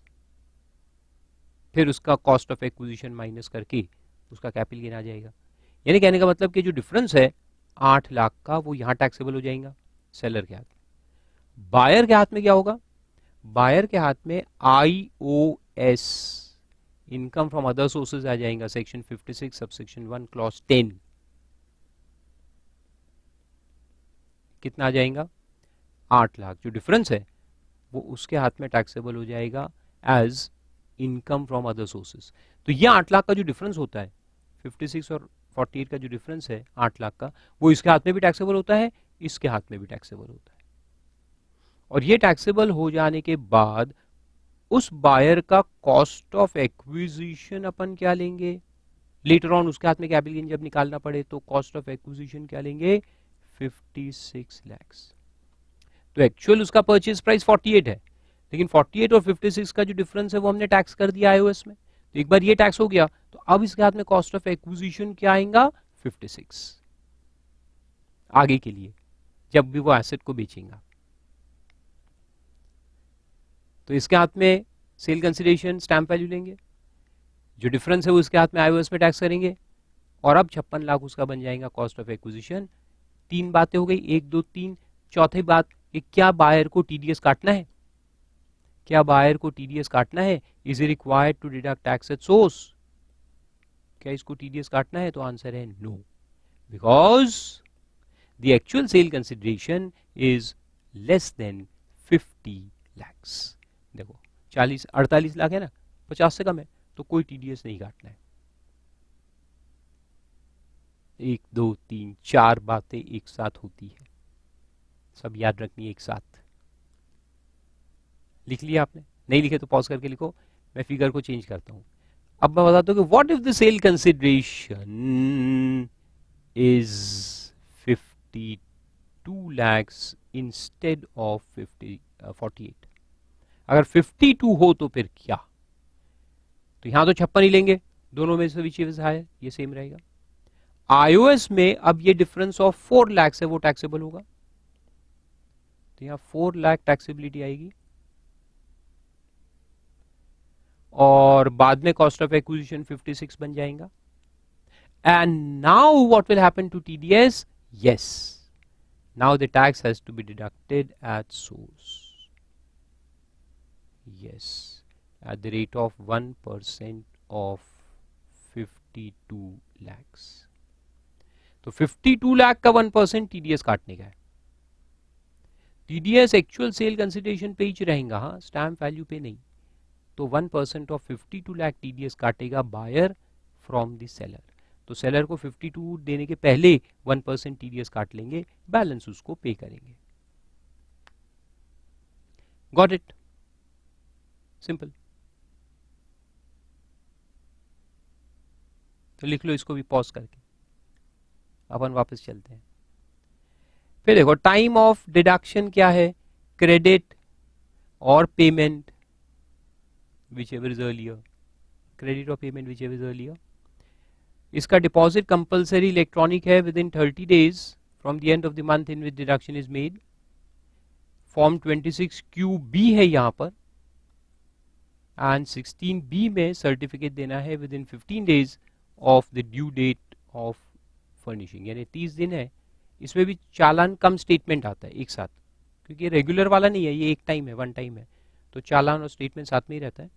और उसका डेट यही है 30 days of the next month, और उसके बाद 15 दिन में सर्टिफिकेट बना के उसको इशू कर देने का है। फिर टैन एंड पैन में क्या लिखा है, deductor is not required to have TAN just like the previous section, क्योंकि ये भी वन ऑफ है, अपन को रेगुलर परचेज करते क्या फ्लैट्स नहीं। अच्छा यहाँ फ्लैट परचेजर कोई भी हो सकता है, देखो सैलरीड गाई भी हो सकता है, हाउस प्रॉपर्टी इनकम वाला, रिटायर्ड पर्सन, ये वो कोई भी हो सकता है, not necessarily a businessman only, here buyer can be anyone. तो इसलिए उनको टैन नंबर की जरूरत नहीं है।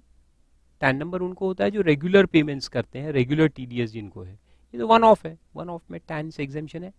लेकिन डिडक्टी ने अपने को उसका पैन देना जरूरी है। अगर वो सेलर अपने को पैन नंबर नहीं देगा तो हम 20% से काटेंगे इंस्टेड ऑफ 1%, तो वो तो मर जाएगा पूरे सेल कंसिडरेशन का। अगर 20% कट गया उसका टीडीएस तो he'll go mad। तो इसलिए वो सबसे पहले पान लाके अपने ऊपर थूकेगा।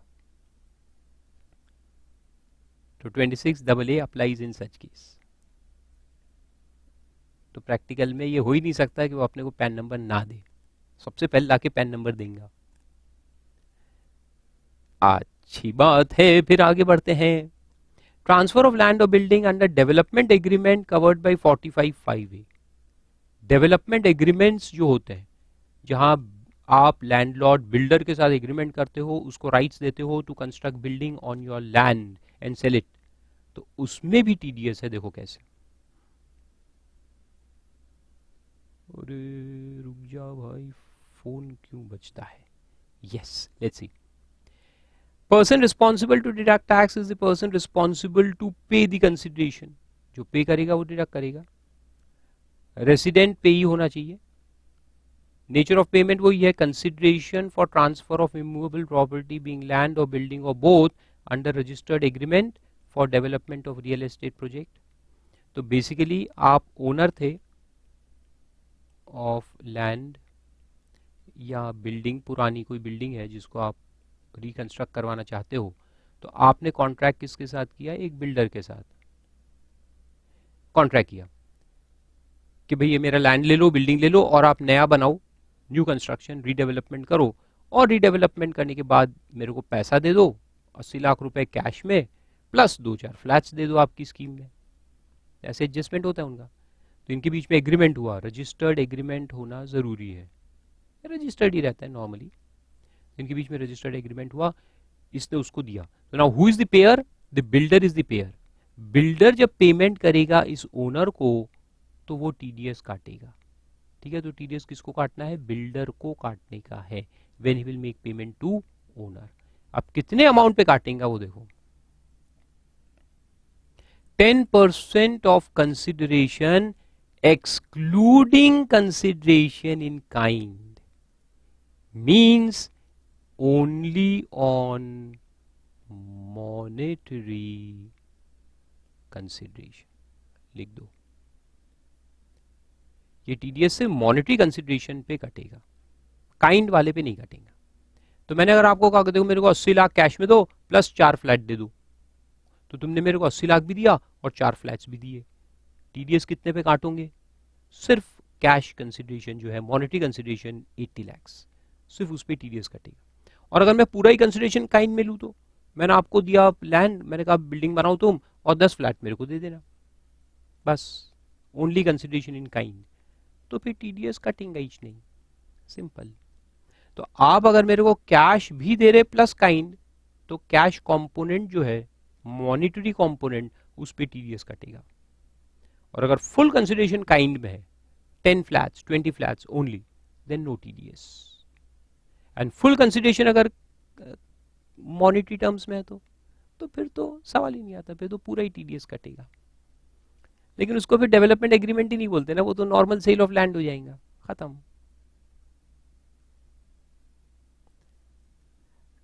ये जो डेवलपमेंट एग्रीमेंट है ये तभी अपन बोलते हैं जब part consideration is in cash and part in kind.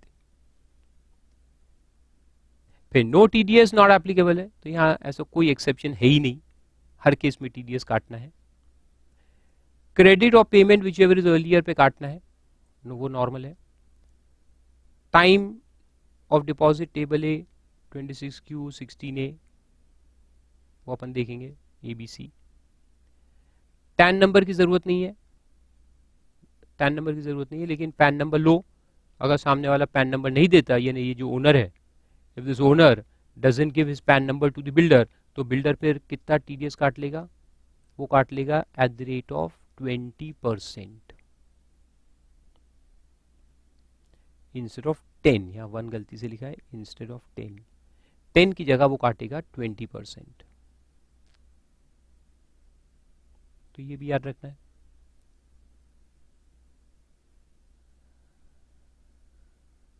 उसके बाद फिर आता है प्रोफेशनल और टेक्निकल सर्विसेज, इसमें अपन आते हैं chartered accountants 194J, we are covered by 194J। चलो देखते हैं, पेयर कौन, पेयर वही है all persons other than individual HUF, यानी कंपनीज वगैरह इसमें आ गए, आन इंडिविजुअल एचयूएफ जिनको ऑडिट लगता है, जिनका टर्नओवर ऊपर है और उनको ऑडिट लगता है, तो वो लोग। पेई कौन, एनी पर्सन, अपन लोग charter accountant, CAs, CS etcetera, professionals. And for technical services also, तो वो नीचे दिया है। फिर देखो नेचर ऑफ पेमेंट क्या, इसमें ये अच्छे से याद रखना है, नेचर ऑफ पेमेंट। तो सबसे पहले में तो वही है प्रोफेशनल सर्विसेज, यानी चार्टर अकाउंटेंट्स, कंपनी सेक्रेटरीज, सब इसमें आ गए।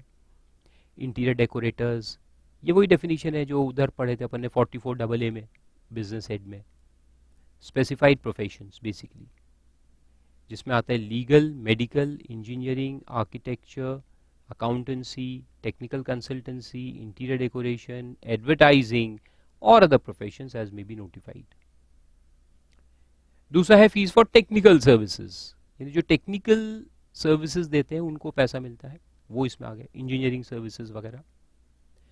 देन रेम्यूनरेशन ऑफ फीस और commission by whatever name called other than 192, यानी अदर देन सैलरी, सैलरी के अलावा जो रेम्यूनरेशन वगैरह है वो इधर आएगा to a director of the company, यानी डायरेक्टोरियल रेम्यूनरेशन।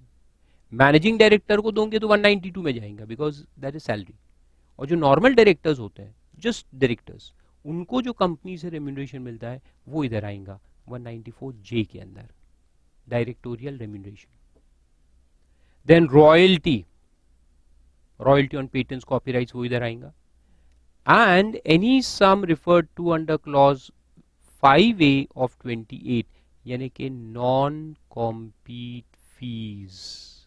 ये देखे थे अपन ने बिजनेस हेड में कि मैं आपको पैसे दूंगा, डोंट टीच टैक्सेशन सब्जेक्ट, पैसे ले जाओ, पढ़ाना बंद कर दो, है ना, तो वो टैक्सेबल है बिजनेस हेड में, तो उसमें मैं आपका TDS काटूंगा इस सेक्शन के अंदर। सो टोटल इसमें बहुत सारे आते हैं, प्रोफेशनल फीस आता है, टेक्निकल फीस, फिर directorial remuneration, royalty and fifth one non compete fees, ये सब इसके अंदर कवर है 194J के अंदर। रेट ऑफ डिडक्शन नॉर्मली तो 10% है, नॉर्मली 10% रेट है, लेकिन कॉल सेंटर्स के केस में 2% उन्होंने दिया है 1617 ऑनवर्ड्स। तो देखो 2% in case of payments received और क्रेडिटेड टू अ पेई being a person engaged only in the business of operation of call centre. In upon company है, अपन ने अपना कॉल सेंटर ये देते हैं लोगों को चलाने के लिए, बिजनेस प्रोसेस आउटसोर्सिंग में, तो BPO, तो मैंने कॉल सेंटर चलाने के लिए किसी को कॉन्ट्रैक्ट दिया है, अब मैं उसको पेमेंट कर रहा हूं, तो पेमेंट करते वक्त 2% TDS काटेंगे instead of 10, will deduct at 2%। No TDS में दिया है aggregate of payments during the financial year equal to or less than 30,000, यानी अगर आपका ऑडिट फीस 30,000 रुपए से कम बनने वाला है तो कोई TDS नहीं कटेगा। यस, तो नॉर्मली वो टैक्स ऑडिट और छोटे मोटे लोगों के जो ऑडिट्स हम करते हैं तो उनका फीस 10,000 20,000 ऐसे रहता है, तो वो लोग TDS नहीं काटेंगे। लेकिन जो बड़े बड़े कंपनीज का ऑडिट हम करते हैं, जैसे मेरे पास ऑडिट्स है, आपको तो मालूम है, रिलायंस का है, टाटा का है, इन्फोसिस का है, वगैरह वगैरह बहुत सारे, TCS, तो वहाँ से मेरे को फीस जो मिलती है वो ज़्यादा ही रहती है, 30,000 से तो ज़्यादा ही, अब कितना मत पूछो, ऐसा अच्छी बात नहीं होती पूछना, लेकिन 30 से तो ज़्यादा ही रहती है। So these companies deduct my tax at source. और दूसरा है payment in respect of services of personal nature. आपका दांत दर्द दे रहा है, आप कौन है, आप ऑडिट असेसी है, you are a big businessman, you are audit assessee, you are a proprietary concern, you have good business, you are audit assessee, लेकिन दांत खराब हो गया, डेंटिस्ट के पास गए, मेडिकल सर्विस, डेंटिस्ट प्रोफेशनल, आपने उसको पेमेंट दिया दांत को ठीक करवाने का, सोने का दांत लगाने का, तो फिर आप उसका TDS काटेंगे नहीं। तो अगर हम ये सर्विसेज पर्सनल यूज के लिए ले रहे हैं, याद रखो personal use, not for business और profession purpose but for personal use, then we will not deduct tax at source. तो बहुत सारे प्रोफेशनल से ऊपर देखो, फिर आपको शादी करनी है तो एक कंसल्टेंट को अपॉइंट किया, ये आजकल वो सब शादी के कंसल्टेंट्स आते हैं ना, जैसे इंटीरियर डेकोरेटर है ना, तो वो इवेंट मैनेजर्स, हाँ इवेंट मैनेजर्स राइट वर्ड, तो आपने इवेंट मैनेजमेंट कंपनी को अपॉइंट किया, उनको पेमेंट दिया शादी के लिए ना, तो TDS काटोगे क्या, नहीं। लेकिन आपको बिजनेस सेमिनार करना है, आपके बिजनेस के लिए कोई इवेंट करना है, कोई सेमिनार करना है, और हमने इवेंट मैनेजर को पैसा दिया, तो TDS काटेंगे, यस। तो इंडिविजुअल जहां पर है या HUFs होते हैं, तो वो अगर पर्सनल नेचर के सर्विसेज लेंगे देखो कंपनी वगैरह में तो कोई पर्सनल सर्विस नहीं होता, पर्सनल सर्विस इंडिविजुअल और एचयूएफ में ही होता है, तो उसके लिए हमने सर्विसेज लिए और हम पैसा दे रहे, देन नो टीडीएस। तो एक तो 30,000 का लिमिट वो याद रखो, और एक पर्सनल यूज। फिर टाइम वगैरह तो वही रहता है सब, बाकी सब पॉइंट्स वही है, क्रेडिट और payment whichever is earlier including suspense account, deposit वगैरह सब वही है। और फॉर्म 13 इसमें यूज किया जा सकता है। अगर आप पेई हो, मैं आपका टीडीएस काटने वाला हूँ 10% से, और आप चाहते हो कि कम कटे या ना कटे, जाओ एओ के पास, एओ से सर्टिफिकेट ला के दो मेरे को, फिर मैं आपका टीडीएस या तो नहीं काटूंगा या कम रेट से काटूंगा। और इसमें कुछ सर्कुलर्स दिए हैं, पुराने पुराने हैं, भी कोई खास काम के नहीं है, एक बार पढ़ के रख दो। देखो, any fees paid through regular banking channels to any charter accountant, lawyer, advocate etcetera who is resident of India by the non residents who do not have any agent or business connection or permanent establishment in India may not be subjected to provisions of tax deduction at source। अगर कोई non resident payment अपने India में charter accountant को कर रहा है, जैसे आपको तो मालूम है मेरे पास फॉरेन के भी तो ऑडिट्स है ना, वर्ल्ड बैंक ऑडिट मेरे पास है, आईएमएफ का ऑडिट मेरे पास है, स्विस बैंक्स में से कई सारे बैंक्स का ऑडिट मेरे पास है। अब वो लोग अगर यहाँ कोई एजेंट नहीं है उन लोगों का, तो टीडीएस कैसे काटेंगे, कैसे भरेंगे? तो यहाँ बोला है कि ठीक है वो नहीं काटेंगे तो चलेगा। However, foreign companies or foreign law and accountancy firms are required to send a quarterly statement indicating the name and address of the person to whom the payments are made to the Deputy Secretary Foreign Tax Division CBDT। पुराना circular 95 का, भूल जाने का कोई काम का नहीं है, एग्जाम में नहीं आने वाला। और एक दिया 98 वाला कि board has since reconsider the matter and advise that the details of payment made to the residents can easily be verified or collected whenever required. It has been decided to discontinue with the immediate effect the requirement of sending the above quarterly returns। अब जहाँ online सब details आ जाते हैं तो वहाँ फिर ये returns देने की जरूरत नहीं है उनको।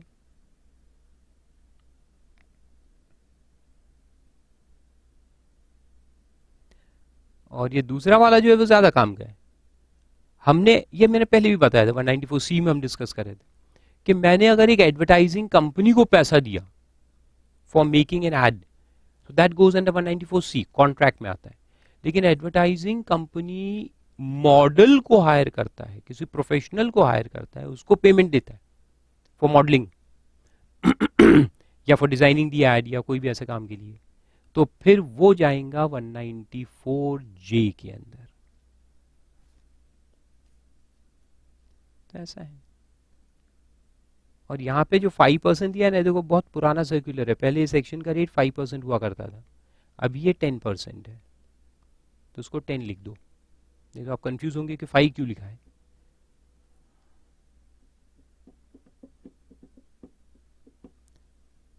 सो दैट इज जे। फिर आगे बढ़ते हैं, payment of compensation on acquisition of certain immovable property. ये क्या है वो देखा था अपन ने, गवर्नमेंट जहां कंपल्सरी एक्विजिशन करता है, लिख दो कंपल्सरी एक्विजिशन, जिसका कैपिटल गेन हमारे हाथ में कैलकुलेट करते हैं हम 45(5) के अंदर, याद है? Very good. तो देखो पर्सन रिस्पॉन्सिबल टू डिडक्ट कौन है? जो कॉम्पनसेशन देता है, the person who is responsible to pay compensation which can be government, RBI और एनी सच बॉडी। पेई कौन? रेसिडेंट। नेचर ऑफ पेमेंट क्या है? कॉम्पनसेशन और एनहांस कॉम्पनसेशन और द कंसिडरेशन और the enhance consideration on account of compulsory acquisition. यानी आप compensation बोलो या कंसिडरेशन बोलो, कंपल्सरी एक्विजिशन पे होना चाहिए under any law for the timing in force of any immovable property other than agricultural land. Agricultural land पे नहीं कटेगा, बाकी कटेगा। रेट 10%। बेसिक एग्जेम्पशन है 2.5 लाख रुपए। अगर अमाउंट जो है कॉम्पनसेशन का वो 2.5 लाख से कम है, then no TDS. And second exception है कि where such payment is made in respect of any award और agreement under which which has been exempted from levy of income tax under section 96 of right to fair compensation and transparency in land acquisition, rehabilitation and resettlement act of 2013. हाँ, act का नाम इतना बड़ा है कि एक सांस में तो आता नहीं है. खैर जो भी है, ये जो एक्ट है उसके अंदर अगर उसको एग्जेम्पशन दिया गया है इनकम टैक्स से, तो फिर वहाँ टीडीएस भी नहीं कटेगा ऑब्वियसली. तो दो एक्सेप्शन है, एक तो 2.5 लाख और दूसरा कि अगर ये एक्ट में 2013 एक्ट में अगर वो एग्जेम्प्ट है इनकम टैक्स से, देन नो टीडीएस. बाकी टाइम वगैरह फिर सेम रहता है, पेमेंट इन कैश और बाई चेक और ड्राफ्ट और एनी अदर मोड. पेमेंट को ऑनलाइन कर लो, क्योंकि ये भी कंपलसरी एक्विजिशन है, इसमें कोई क्रेडिट एंड पेमेंट ऐसा तो नहीं रहता, सीधा पेमेंट रहता है. तो ओनली पेमेंट, नो क्रेडिट. फिर उसके बाद एक आता है एलबी, ये छोटे छोटे अभी बहुत सारे. Interest from infrastructure debt fund. Infrastructure debt fund refer to under 1047. Payee कौन है? Foreign company. तो ये फॉरेन कंपनी से यहाँ इंडिया में पैसा लाते हैं. इंफ्रास्ट्रक्चर डेट फंड इंडिया का है जो फॉरेन से पैसा इंडिया में लाता है. तो इन्वेस्टर कौन है? फॉरेनर्स है, फॉरेन कंपनी और other non resident persons. Interest का उनको हम पेमेंट करेंगे तो 5% टीडीएस काटने का है at the time of payment और credit whichever is earlier. Simple है, infrastructure debt fund. Then interest और rent payable by business trust to its unit holder. ये हमने पढ़ा था बिजनेस ट्रस्ट के चैप्टर में, तो वही है, एक बार उसको देख लो. बिजनेस ट्रस्ट अपने यूनिट होल्डर को जो पेमेंट करता है इंटरेस्ट और रेंट का, जिसको अपन पास थ्रू स्टेटस देते हैं. पास थ्रू यानी कि डेट, ये जो फंड है बिजनेस ट्रस्ट, इसको जब ये दोनों इनकम होती है इंटरेस्ट एंड रेंट, तो उसको उसका हाथ में टैक्स नहीं करते, लेकिन वो आगे चली जाती है. तो जो डिस्ट्रीब्यूशन है उसको सेम नेचर का मान के जो रिसीवर है फाइनली उसके हाथ में टैक्स करते हैं. पास थ्रू याद आ रहा है? तो पास थ्रू में जो पास होगा तो उसमें टीडीएस काटने का है. तो वो उसमें दिया है कि इंटरेस्ट में अगर पेई इंडियन कंपनी है और एनी अदर रेसिडेंट पर्सन है तो 10% से कटेगा. फॉरेन कंपनी या नॉन रेसिडेंट पर्सन है तो 5% से कटेगा. और रेंट में इंडियन कंपनी या नॉन रेसिडेंट पर्सन है तो 10% से, और फॉरेन कंपनी या नॉन रेसिडेंट पर्सन है तो रेट्स इन फोर्स, यानी जो फाइनेंस एक्ट में अलग अलग रेट्स आते रहेंगे उसके हिसाब से. यहाँ प्रिस्क्राइब नहीं है, उसको बोला है रेट्स इन फोर्स. बाकी पेमेंट या credit whichever is earlier पे काटने का है. तो ये भी एक सिंपल है. फिर एलबीबी करके एक है, investment fund to its unit holder, जो 115 यूबी में मेंशन है, ये भी हमने पढ़ा था. वो अपने यूनिट होल्डर को डिस्ट्रीब्यूट करेंगे. तो उसमें रेट ऑफ टीडीएस देखो कितना है. पेई अगर इंडियन कंपनी या अदर रेसिडेंट पर्सन है तो 10%, और फॉरेन कंपनी या नॉन रेसिडेंट पर्सन है तो रेट्स इन फोर्स जो उनको लगते हैं. पेमेंट या credit whichever is earlier. ये सिर्फ एक सिर्फ इसके रेट्स को याद रखना है बेसिकली. फिर एलबीसी है, सिक्योरिटाइजेशन ट्रस्ट. ये सब अपन ने पढ़े थे, है ना, याद होंगे आप सबको. सिक्योरिटाइजेशन ट्रस्ट, तो इसमें भी रेसिडेंट इन्वेस्टर को देंगे तो 25% if is individual HUF, 30% in any other case, यानी फर्म कंपनी वगैरह है तो, और नॉन रेसिडेंट के केस में रेट्स इन फोर्स. क्रेडिट और payment whichever is earlier.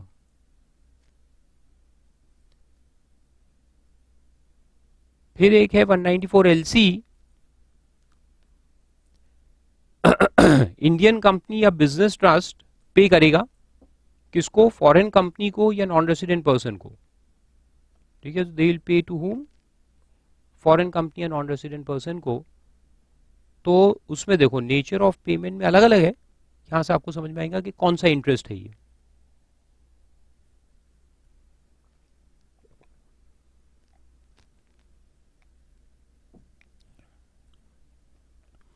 in respect of money borrowed by it in foreign currency from a source outside India. So basically it is about foreign currency loans. Foreign currency loans, borrowings हम करके लाते हैं India के बाहर से, Indian company जो बोरो करके लाएगी पैसा इंडिया में बिजनेस में यूज करने के लिए, तो उसके ऊपर जो इंटरेस्ट देंगे उसका है ये, ठीक है। तो money borrowed by it in foreign currency from a source outside India under a loan agreement between 1 July 12 to 30 June 20, इतना टाइम दिया। इसमें जो भी लोन एग्रीमेंट आप बनाओगे फॉरेन लेंडर के साथ और फिर उसका पैसा इंडिया में बोरो करके लाओगे फॉरेन करेंसी में, डॉलर्स में और येन में, फॉरेन करेंसी में लाना है और फिर इंडिया में यूज करेंगे, फिर हम उसको इंटरेस्ट देंगे। तो इंटरेस्ट के ऊपर फिर ये टीडीएस का सेक्शन आएगा 5% काटने का है। तो लोन एग्रीमेंट कब होना चाहिए? 12 से लेके 20 के बीच में। देन नंबर 2 में लिखा है बी में, by way of issue of long term infrastructure bonds between 12 to 14। इसका टाइम इंफ्रास्ट्रक्चर बॉन्ड्स का 14 में खत्म हो गया। अब वो बॉन्ड्स अगर आज भी चलते होंगे तो उस पर अपन ये सेक्शन लगाएंगे, लेकिन अभी अगर नए बॉन्ड्स इशू करोगे ये वाले इंफ्रास्ट्रक्चर बॉन्ड्स तो अलाउड नहीं है। थर्ड में लिखा है by way of issue of any long term bond between 1 October 14 to 30 June 20। तो इंफ्रास्ट्रक्चर बॉन्ड खत्म कर दिया, अभी कोई भी बॉन्ड अगर आप करोगे तो इसमें कवर्ड है, एनी लॉन्ग टर्म बॉन्ड। यानी बेसिकली पहले सिर्फ इंफ्रास्ट्रक्चर बॉन्ड्स के लिए आया था 12 से 14, फिर उसके बाद उन्होंने उसको बोला कि एनी लॉन्ग टर्म बॉन्ड, यानी स्कोप को वाइडन कर दिया। So B got merged with C, B got merged with C, ये important point, B got merged with C. तो आज की तारीख में 2020 तक अलाउड है, आप कोई भी लॉन्ग टर्म बॉन्ड इशू करो, चाहे उसको इंफ्रास्ट्रक्चर का नाम दो, चाहे कुछ भी नाम दो, any long term bond, it is covered here as approved by the central government in this behalf. And number 2, to the extent such interest does not exceed the rate approved by the central government, ये एक condition है उसमें कि आप जो interest इनको दोगे foreign currency loans के ऊपर वो गवर्नमेंट प्रिस्क्राइब्ड रेट से ज्यादा नहीं होना चाहिए। तो फिर उस पर 5% टीडीएस और 5% रेट ऑफ टैक्स भी है। फॉरेनर के हाथ में जो है रेट ऑफ टैक्स क्या रहेगा? 5%, और अपन टीडीएस भी कितने से काटेंगे? 5% से। और टाइम ऑफ डिडक्शन है क्रेडिट और payment whichever is earlier.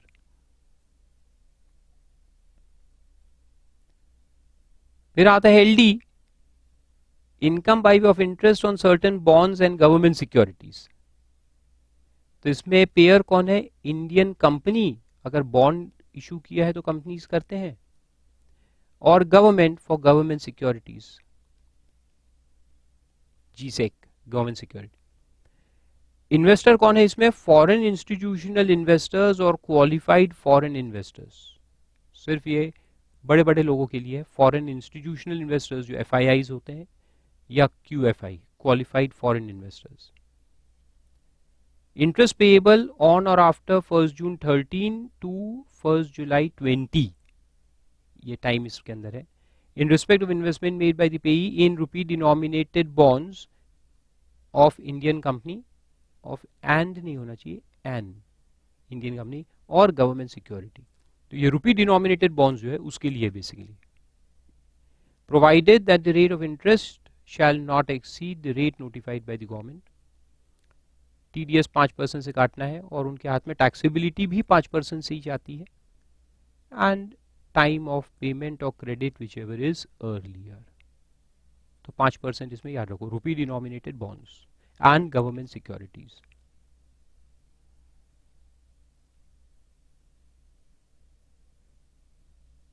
फिर अदर सम्स 195 में नॉन रेसिडेंट पेमेंट्स आते हैं सारे, इसको यहाँ कोई पढ़ के जरूरत नहीं है क्योंकि इसके जो रेट्स है वो फाइनेंस एक्ट में दिए रहते हैं।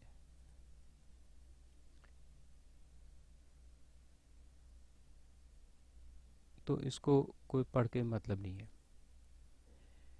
Then income payable net of tax, एक छोटा सेक्शन है कि income payable net of tax क्या बोलता है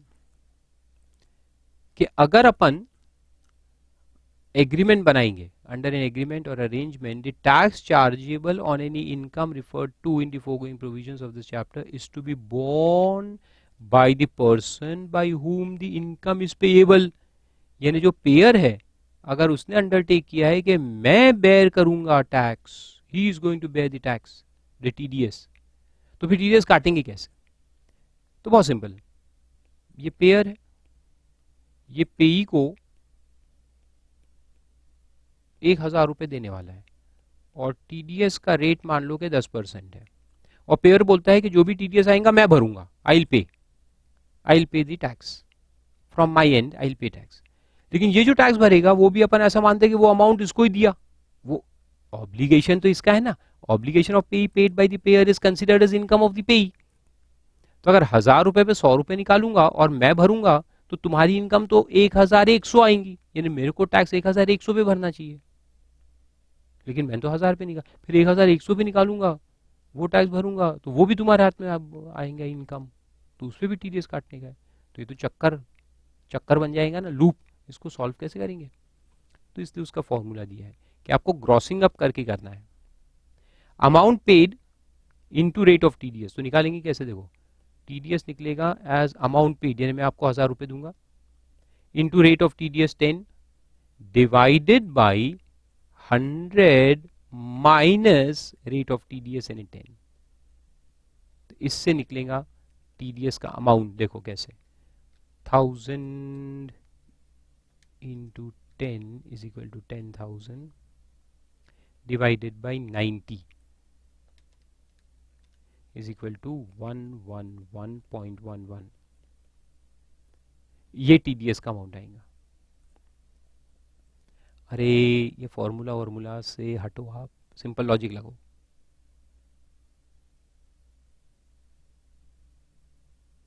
कैसे लॉजिक लगाएंगे? ये फॉर्मूला जो आया ना, ये फॉर्मूला आया कहां से मैं आपको बताता हूं। नेटिंग का फॉर्मूला है कि ये पेयर है, ये अपने पेई को पैसा दे रहा है, अगर ये 100 रुपए देगा तो टीडीएस 10 रुपए काटने का है, अगर 10% है तो नेट कितना आएगा? 90 रुपए। 90 रुपए अपन नॉर्मली इसको देते हैं, 90 रुपए अपन देते हैं और 10 रुपीज डिडक्ट करके गवर्नमेंट को देते हैं। अब मान लो कि अपन ने 10,000 रुपए इसको देना है, तो नॉर्मली जो देना है वो 10,000 अपन यहाँ लेते हैं, 1,000 रुपए काट के गवर्नमेंट को देते हैं, इसको 9,000 देते हैं। लेकिन मैंने कहा 10 रुपए मैं दे दूंगा, तुम फिक्र मत करो, ये 10,000 तुम पूरा ले जाओ। तो मैंने उसको पेमेंट 10,000 किया ना, तो अगर मैं उसको पेमेंट 10,000 कर रहा हूं तो टैक्स कैसे निकालेंगे? This 10,000 is equal to 90, so how much is equal to 10, ये अपने को निकालना पड़ेगा। तो अपन वही करेंगे, 10,000 डिवाइडेड बाई 90 इंटू 10, तो वही अपन ने किया, 10,000 डिवाइडेड बाई 90 वो अपन ने निकाला इंटू 10, तो 10,000 इंटू 10 अपॉन 90, सिंपल फॉर्मूला।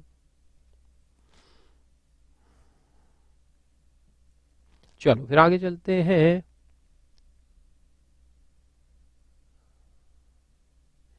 फिर यहाँ पे 3-4 सेक्शंस है, ये सब जो अपन ने वहां देखे थे, अगर आपको याद होगा 115 ए, 115 A B, A C, A D, याद है? तो वहां जो नॉन रेसिडेंट के स्पेशल रेट्स, तो नॉन रेसिडेंट के जो स्पेशल रेट्स होते हैं वही रेट से उनका टीडीएस भी कटता है। ये इंटरनेशनल टैक्स के टॉपिक में आएगा, ऑफ कोर्स वो आपको अभी मैंने दिया नहीं है, वो आगे आएगा। तो इंटरनेशनल टैक्स के टॉपिक में ये सारे सेक्शंस आप देखेंगे, 115 A B, A C, A D, 4 आते हैं वैसे, A B, A C, A D. तो ए तो छोड़ो, A B, A C, A D के जो रेट्स ऑफ टैक्स वहां है वही टीडीएस यहाँ पर है, सेम रेट से टीडीएस कटता है। तो ये मत पढ़ो अभी, वो आप पढ़ लोगे तो ये ऑटोमेटिकली पढ़ लिया ऐसा आप समझ लेना। देखो ये 196 बी जो है that is equal to 115 A B. 115 A B में जो आपके हाथ में इनकम आती है वो यहाँ टीडीएस कटता है 10% से, और आपका टैक्स रेट भी 10% है। फिर 115 ए सी में जो इनकम आएगी उसका टीडीएस कटेगा, और 115 ए डी की जो इनकम आएंगी उसमें भी टीडीएस कटेगा। तो ये 3 सेक्शन उसके हैं, तो इसको कोई यहाँ पढ़ने की जरूरत नहीं है, यहाँ समझेगा भी नहीं, ये वहां समझना पड़ेगा, फिर यहाँ ऑटोमेटिकली समझ में आ जाएगा। फिर आता है no deduction to be made in certain cases, 197 A. अब 197 ए कुछ नहीं है, इसको अपन देख चुके हैं, ये वही है, 15G 15H अपन ने देखा था ना, जो फॉर्म सबमिट होते हैं, तो वो 197A का होता है, यहां लिखा है वो, जो हर सेक्शन में अपन ने देखा। तो कहां कहां पे ये लगता है, देखो यहाँ एक साथ आपको समझ में आएगा। रेसिडेंट इंडिविजुअल जो है वो ये सारे सेक्शंस में यूज कर सकता है। 194 194 तो अभी है ही नहीं आजकल, एंड 194I रेंट वाले में। And person not being a company of firm 192A, ये देखा था वो कहाँ से मिल रहा था, पीएफ से पैसा मिला। 193 interest, 194A interest, 194D, 194DA and 194I। और इसमें वही है कि आप क्या बोलते हो इसके अंदर, फॉर्म के अंदर, कि मेरा इनकम 2.5 लाख से कम होने वाला है, hence don't deduct tax at source. लेकिन ये फॉर्म एप्लीकेबल तब तक रहेगा जब तक ये पेमेंट जो मैं आपको कर रहा हूँ, like I am paying you interest, वो अपने आप में 2.5 लाख से कम होना चाहिए। अगर मैं आपको जो इंटरेस्ट दे रहा हूँ वही अगर 2.5 लाख के ऊपर हो गया, बेसिक एग्जामिशन के ऊपर हो गया, या 3 या 5, तो फिर ये फॉर्म कोई काम का नहीं है, मुझे आपका टीडीएस काटने का है। वो यहाँ लिखा है, देखो, not applicable. Not applicable if the amount payable exceeds the basic exemption limit. मैं जो आपको पैसा देने वाला हूँ साल भर में एग्रीगेट, वही अगर बेसिक एग्जामिशन से ऊपर है, तो फिर ये फॉर्म कोई काम का नहीं है। और नीचे में जो दिया है ये वही है कि जो डिडक्टर है, जिसको फॉर्म्स मिलते हैं, वो फिर अगले महीने की 7 तारीख में जमा कराने के कमिश्नर लोगों के पास, वो दिया है, वो अपने को मालूम है। फिर आईडी उसी में उसी के अंदर है, सबसेक्शन 1D। और भी है कुछ केसेस नो डिडक्शन, एक तो ये फॉर्म्स वाले हैं, फिर और भी है तो वो भी देख लेते अपन। Notwithstanding anything contained in this section, no deduction of tax shall be made by offshore banking unit from the interest paid on deposit made on or after April 5 by non-resident or RNOR, or on borrowing on or after 145 from NR or RNOR. Offshore banking units जो है, India के बाहर वाले foreign branches of Indian bank, तो वहां non resident से वो लोग डिपॉजिट लेंगे, उनको इंटरेस्ट देंगे, तो क्या उसका टीडीएस इंडिया में काटेंगे? ऑफ कोर्स नहीं, ऑफ कोर्स नहीं। नॉन रेसिडेंट का टीडीएस इंडिया में कैसे काटेंगे जब वो वहां है? हमारा जैसे एसबीआई का ब्रांच दुबई में, वहां पे जो नॉन रेसिडेंट लोग हैं उन्होंने वहां डिपॉजिट रखा और उस डिपॉजिट पे उनको इंटरेस्ट देना है, तो क्या इंडिया का टीडीएस काटेंगे? नहीं। तो वो एक एक्सेप्शन है। फिर IE में लिखा है, यानी 1E, कि notwithstanding anything contained in this chapter, no deduction of tax shall be made from the payment to any person for or on behalf of new pension system trust. New pension scheme से जो payment होता है उसमें TDS नहीं कटेगा। And notwithstanding anything contained in this chapter, no deduction of tax shall be made from any specified payment to such institution, association or body or class of institutions as may be notified by the central government in the official gazette in this behalf.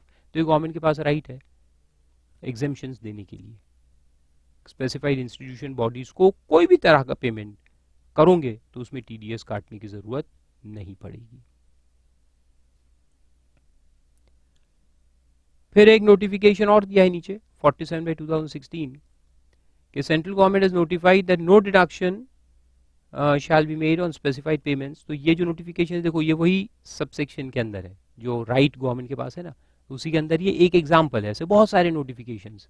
This is one example. In case of payment made by a person to a bank listed in the second schedule to Reserve Bank of India Act, excluding foreign banks, or any payment system company, payment systems company जो payment gateways होते हैं, authorized by Reserve Bank, और कौन से payment? Bank guarantee commission, cash management service charges, depository charges on demat account, charges for warehousing services for commodities, underwriting service charges, clearing charges, bank charges जो रहते हैं, and credit card और debit card commission for transactions between merchant establishments and acquirer bank। कोई काम का नहीं है आपके और मेरे एग्जाम पॉइंट ऑफ व्यू से, लेकिन एक एग्जाम्पल है तो वैसे दिया मैंने। Then tax deducted is income received। ये एक छोटा सा सेक्शन है 198 कहता है कि जो सामने वाले ने टीडीएस काटा वो आपके लिए इनकम माना जाएगा, इसको रिसीव मानेंगे। जो सामने वाले ने काटा आपको तो मिला ही नहीं, तो आप उसको इनकम में दिखाओगे इतनी, यानी आप इनकम नेट पे दिखाओगे। 1000 रुपये मिलने वाले थे, 100 रुपये कट के 900 मिले, तो आप इनकम 900 बताओगे कि 1000 बताओगे? 1000 बताना पड़ेगा। तो वो जो 100 रुपये कट गए वो आपके लिए क्या माना जाएगा? Deemed to be received. Actual receipt नहीं है, but it will be deemed to be received, hence it will be treated as income. लेकिन 192 1A में जो एम्प्लॉयर टैक्स पे करता है आपके बिहाफ में, वो डीम्ड इनकम नहीं माना जाएगा। वो तो एग्जाम्प्ट है ना 1010C में शायद, तो वो इनकम नहीं मानेंगे। फिर आता है क्रेडिट फॉर टैक्स डिडक्टेड, आपको क्रेडिट मिलेगा। वो अपन शुरू से देख रहे हैं, जो मैं टैक्स आपका काट लेता हूँ that will be given to you as credit, और जो 192 1A में मैंने टैक्स भरा आपके बिहाफ में परक्यूसीज के ऊपर, उसका भी क्रेडिट आपको मिलेगा। दोनों का क्रेडिट मिलता है, टीडीएस का भी और वॉलंटरी पेमेंट जो 192 1A में होता है उसका भी। फिर उसी में एक रूल दिया है नीचे 37BA कि क्रेडिट कौन से साल में आप यूज कर सकते हो। तो वहां देखो, credit of TDS paid to the government shall be given to the deductee on the basis of information furnished by the deductor to the income tax authority or the person authorized by such authority। तो वो जो मैं चालान्स भर देता हूँ ना, और फिर मैं रिटर्न्स भरता हूँ, स्टेटमेंट्स, क्वार्टरली स्टेटमेंट्स, तो वो स्टेटमेंट में मेरे को आपका नाम, आपका पैन नंबर जो आपने मेरे को दिया है, वो सारी डिटेल्स भरने पड़ते हैं। उसके बेसिस पे आपको क्रेडिट मिल जाता है। Then where the whole or part of the income on which tax has been deducted at source is accessible in the hands of a person other than the deductee। मैंने आपका TDS काटा, लेकिन ये income आपके हाथ में नहीं, किसी और के हाथ में अगर चार्ज होने वाली है, यानी क्लबिंग। कहाँ पे होता है ये? क्लबिंग में होता है। मैं रेंट आपको दे रहा हूं, लेकिन वो रेंट आपके हाथ में टैक्सेबल नहीं है, आपके हस्बैंड या वाइफ के हाथ में टैक्सेबल है। तो फिर क्या करेंगे? फिर क्रेडिट किसको देंगे? आपको देंगे कि जिसके हाथ में इनकम असेस होने वाली है उसको देंगे? ऑब्वियसली जिसके हाथ में असेस होने वाली है उसको देंगे ना। तो वही लिखा है, credit for the whole or part of the tax deducted at source as the case may be shall be given to the other person and not the deductee. फिर डिडक्टी को नहीं देंगे, यानी आपको नहीं देंगे, उस आदमी को देंगे जिसके हाथ में क्लबिंग होने वाला है। और पार्ट इनकम क्लब होने वाली है, तो फिर पार्ट क्रेडिट आपको मिलेगा, पार्ट क्रेडिट उसको मिलेगा, डिपेंडिंग अपॉन कि कितनी इनकम किसके हाथ में टैक्सेबल है। Provided that the deductee files a declaration with the deductor and the deductor reports the tax deduction in the name of the other person in the information relating to deduction of tax at source। ये इसमें जरूरी है। तो आप मेरे को declaration दोगे कि ये इनकम मेरे हाथ में आ रही है, लेकिन ये मेरी इनकम नहीं है, मेरे हस्बैंड के हाथ में क्लब होंगी या मेरी वाइफ के हाथ। तो फिर ये डिटेल मैं इधर डालूंगा टीडीएस स्टेटमेंट्स के अंदर, तभी जाकर उसको क्रेडिट मिलेगा, वरना नहीं। क्योंकि सब इलेक्ट्रॉनिकली चेक होना चाहिए ना, पैन नंबर उसका भी डालना पड़ेगा जिसके हाथ में इनकम क्लब होने वाली है, तब तो उसके पैन नंबर से रिलेट होगा ना, क्योंकि सब कंप्यूटराइज सिस्टम से है। Then declaration file by deductee, आप जो मेरे को डिक्लेरेशन दोगे, shall contain name, address, most importantly PAN number of the person to whom credit is to be given, then payment or credit in relation to which the credit is to be given and reasons for giving credit। कितना उसको देने का है और क्यों, तो वह reason आप दोगे, बिकॉज ऑफ क्लबिंग या because of some other reason, जो भी रीजन है। रीजन क्या, कि जो रीजन से इनकम आपके हाथ में टैक्स ना होके उसके हाथ में होने वाली है, वो रीजन आपको देना पड़ेगा। फिर मैं एंटर करूंगा सब details. Then deductor shall issue the certificate for deduction of tax at source in the name of the person in whose name the credit is shown in the information relating to deduction of tax and shall keep the declaration in his safe custody। तो आपका declaration मैं safe custody में रखूंगा और उस हिसाब से मैं एंट्री कर दूंगा। तो मैं 2 सर्टिफिकेट, आपको एक दूंगा सर्टिफिकेट और उसको दूंगा, अगर डिवाइड करना है तो। अगर पूरा उसको देना है तो पूरा उसके नाम से सर्टिफिकेट इशू करूंगा। And credit of tax deducted resource and paid to the government shall be given for the assessment year for which such income is assessable. ये आता है year, which previous year, कौन से ईयर में आपको credit मिलेगा, previous year या assessment year बोलो, कौन से साल में मिलेगा, जिस साल में इनकम को हम असेस करेंगे. यानी हो सकता है मैंने आपका टीडीएस इस साल में काट लिया, लेकिन आप इनकम अगले साल में दिखाने वाले. मैंने इस साल में काटा लेकिन आप इनकम अगले साल में दिखाने वाले, तो आप क्रेडिट कौन से साल में लोगे, नेक्स्ट ईयर में. जिस साल में इनकम असेसेबल है उस साल में आप क्रेडिट यूज करोगे. And where tax has been deducted at source and paid to the government and the income is assessable over a number of years, credit for tax deducted at source shall be allowed across those years in the same proportion in which the income is assessable to tax. Interesting. मैंने आपको 10 लाख रुपए दिए, मैंने TDS काट लिया, लेकिन ये 10 लाख आप एक साल में इनकम शो नहीं करने वाले, उसको नंबर ऑफ इयर्स में करने वाले हो. क्योंकि कभी कभी ऐसा होता है कि advance receive, but advance receive you may not show as income in 1 year, you will show it in different years, क्योंकि एडवांस मिल गया. लेकिन एक्रूअल अलग अलग साल में है, तो आप एक्रूअल पे अगर डालोगे, स्प्रेड करोगे नंबर ऑफ ईयर्स में इनकम को, तो टीडीएस भी स्प्रेड करके लेने का है इन द सेम प्रोपोर्शन. ठीक है, ये इंपॉर्टेंट पॉइंट है, पॉइंट नंबर 3. और बाद में 4 में लिखा है कि credit for tax deducted at source and paid to the account of the government shall be granted on the basis of the information relating to deduction furnished by the deductor to the income tax authority, यानी online जो हमने file किया, and the information in the return of income in respect of claim for the credit. तो मैंने जो TDS के returns भरे हुए हैं और आप जो अपनी इनकम टैक्स रिटर्न्स भरोगे उसको कोरिलेट करेंगे. पैन नंबर से कोरिलेट होता है, और जो इनकम डिस्क्लोज किया, तो मैंने यहाँ इनकम जिस पे काटा और आपने वह इनकम दिखाना चाहिए एज रिसीव्ड, तो इनकम इनकम मैच करेंगे. इनकम इनकम मैच होगा तो आपको क्रेडिट मिलेगा, यानी सेट ऑफ मिलेगा. तो ये सब कंप्यूटराइज सिस्टम में होता है, अपने को कुछ करना नहीं पड़ता. सब वो चालान नंबर और वो डालने पड़ते उसमें, and the computer matches the payment with the income that you have shown.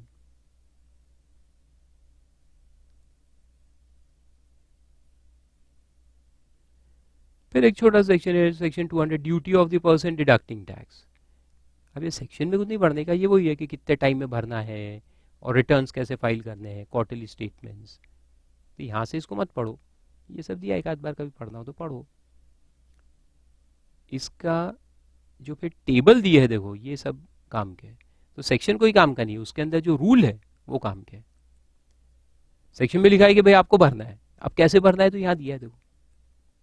So C, due date for deposit of TDS, 3 table अपने को देखना है, table A, B and C.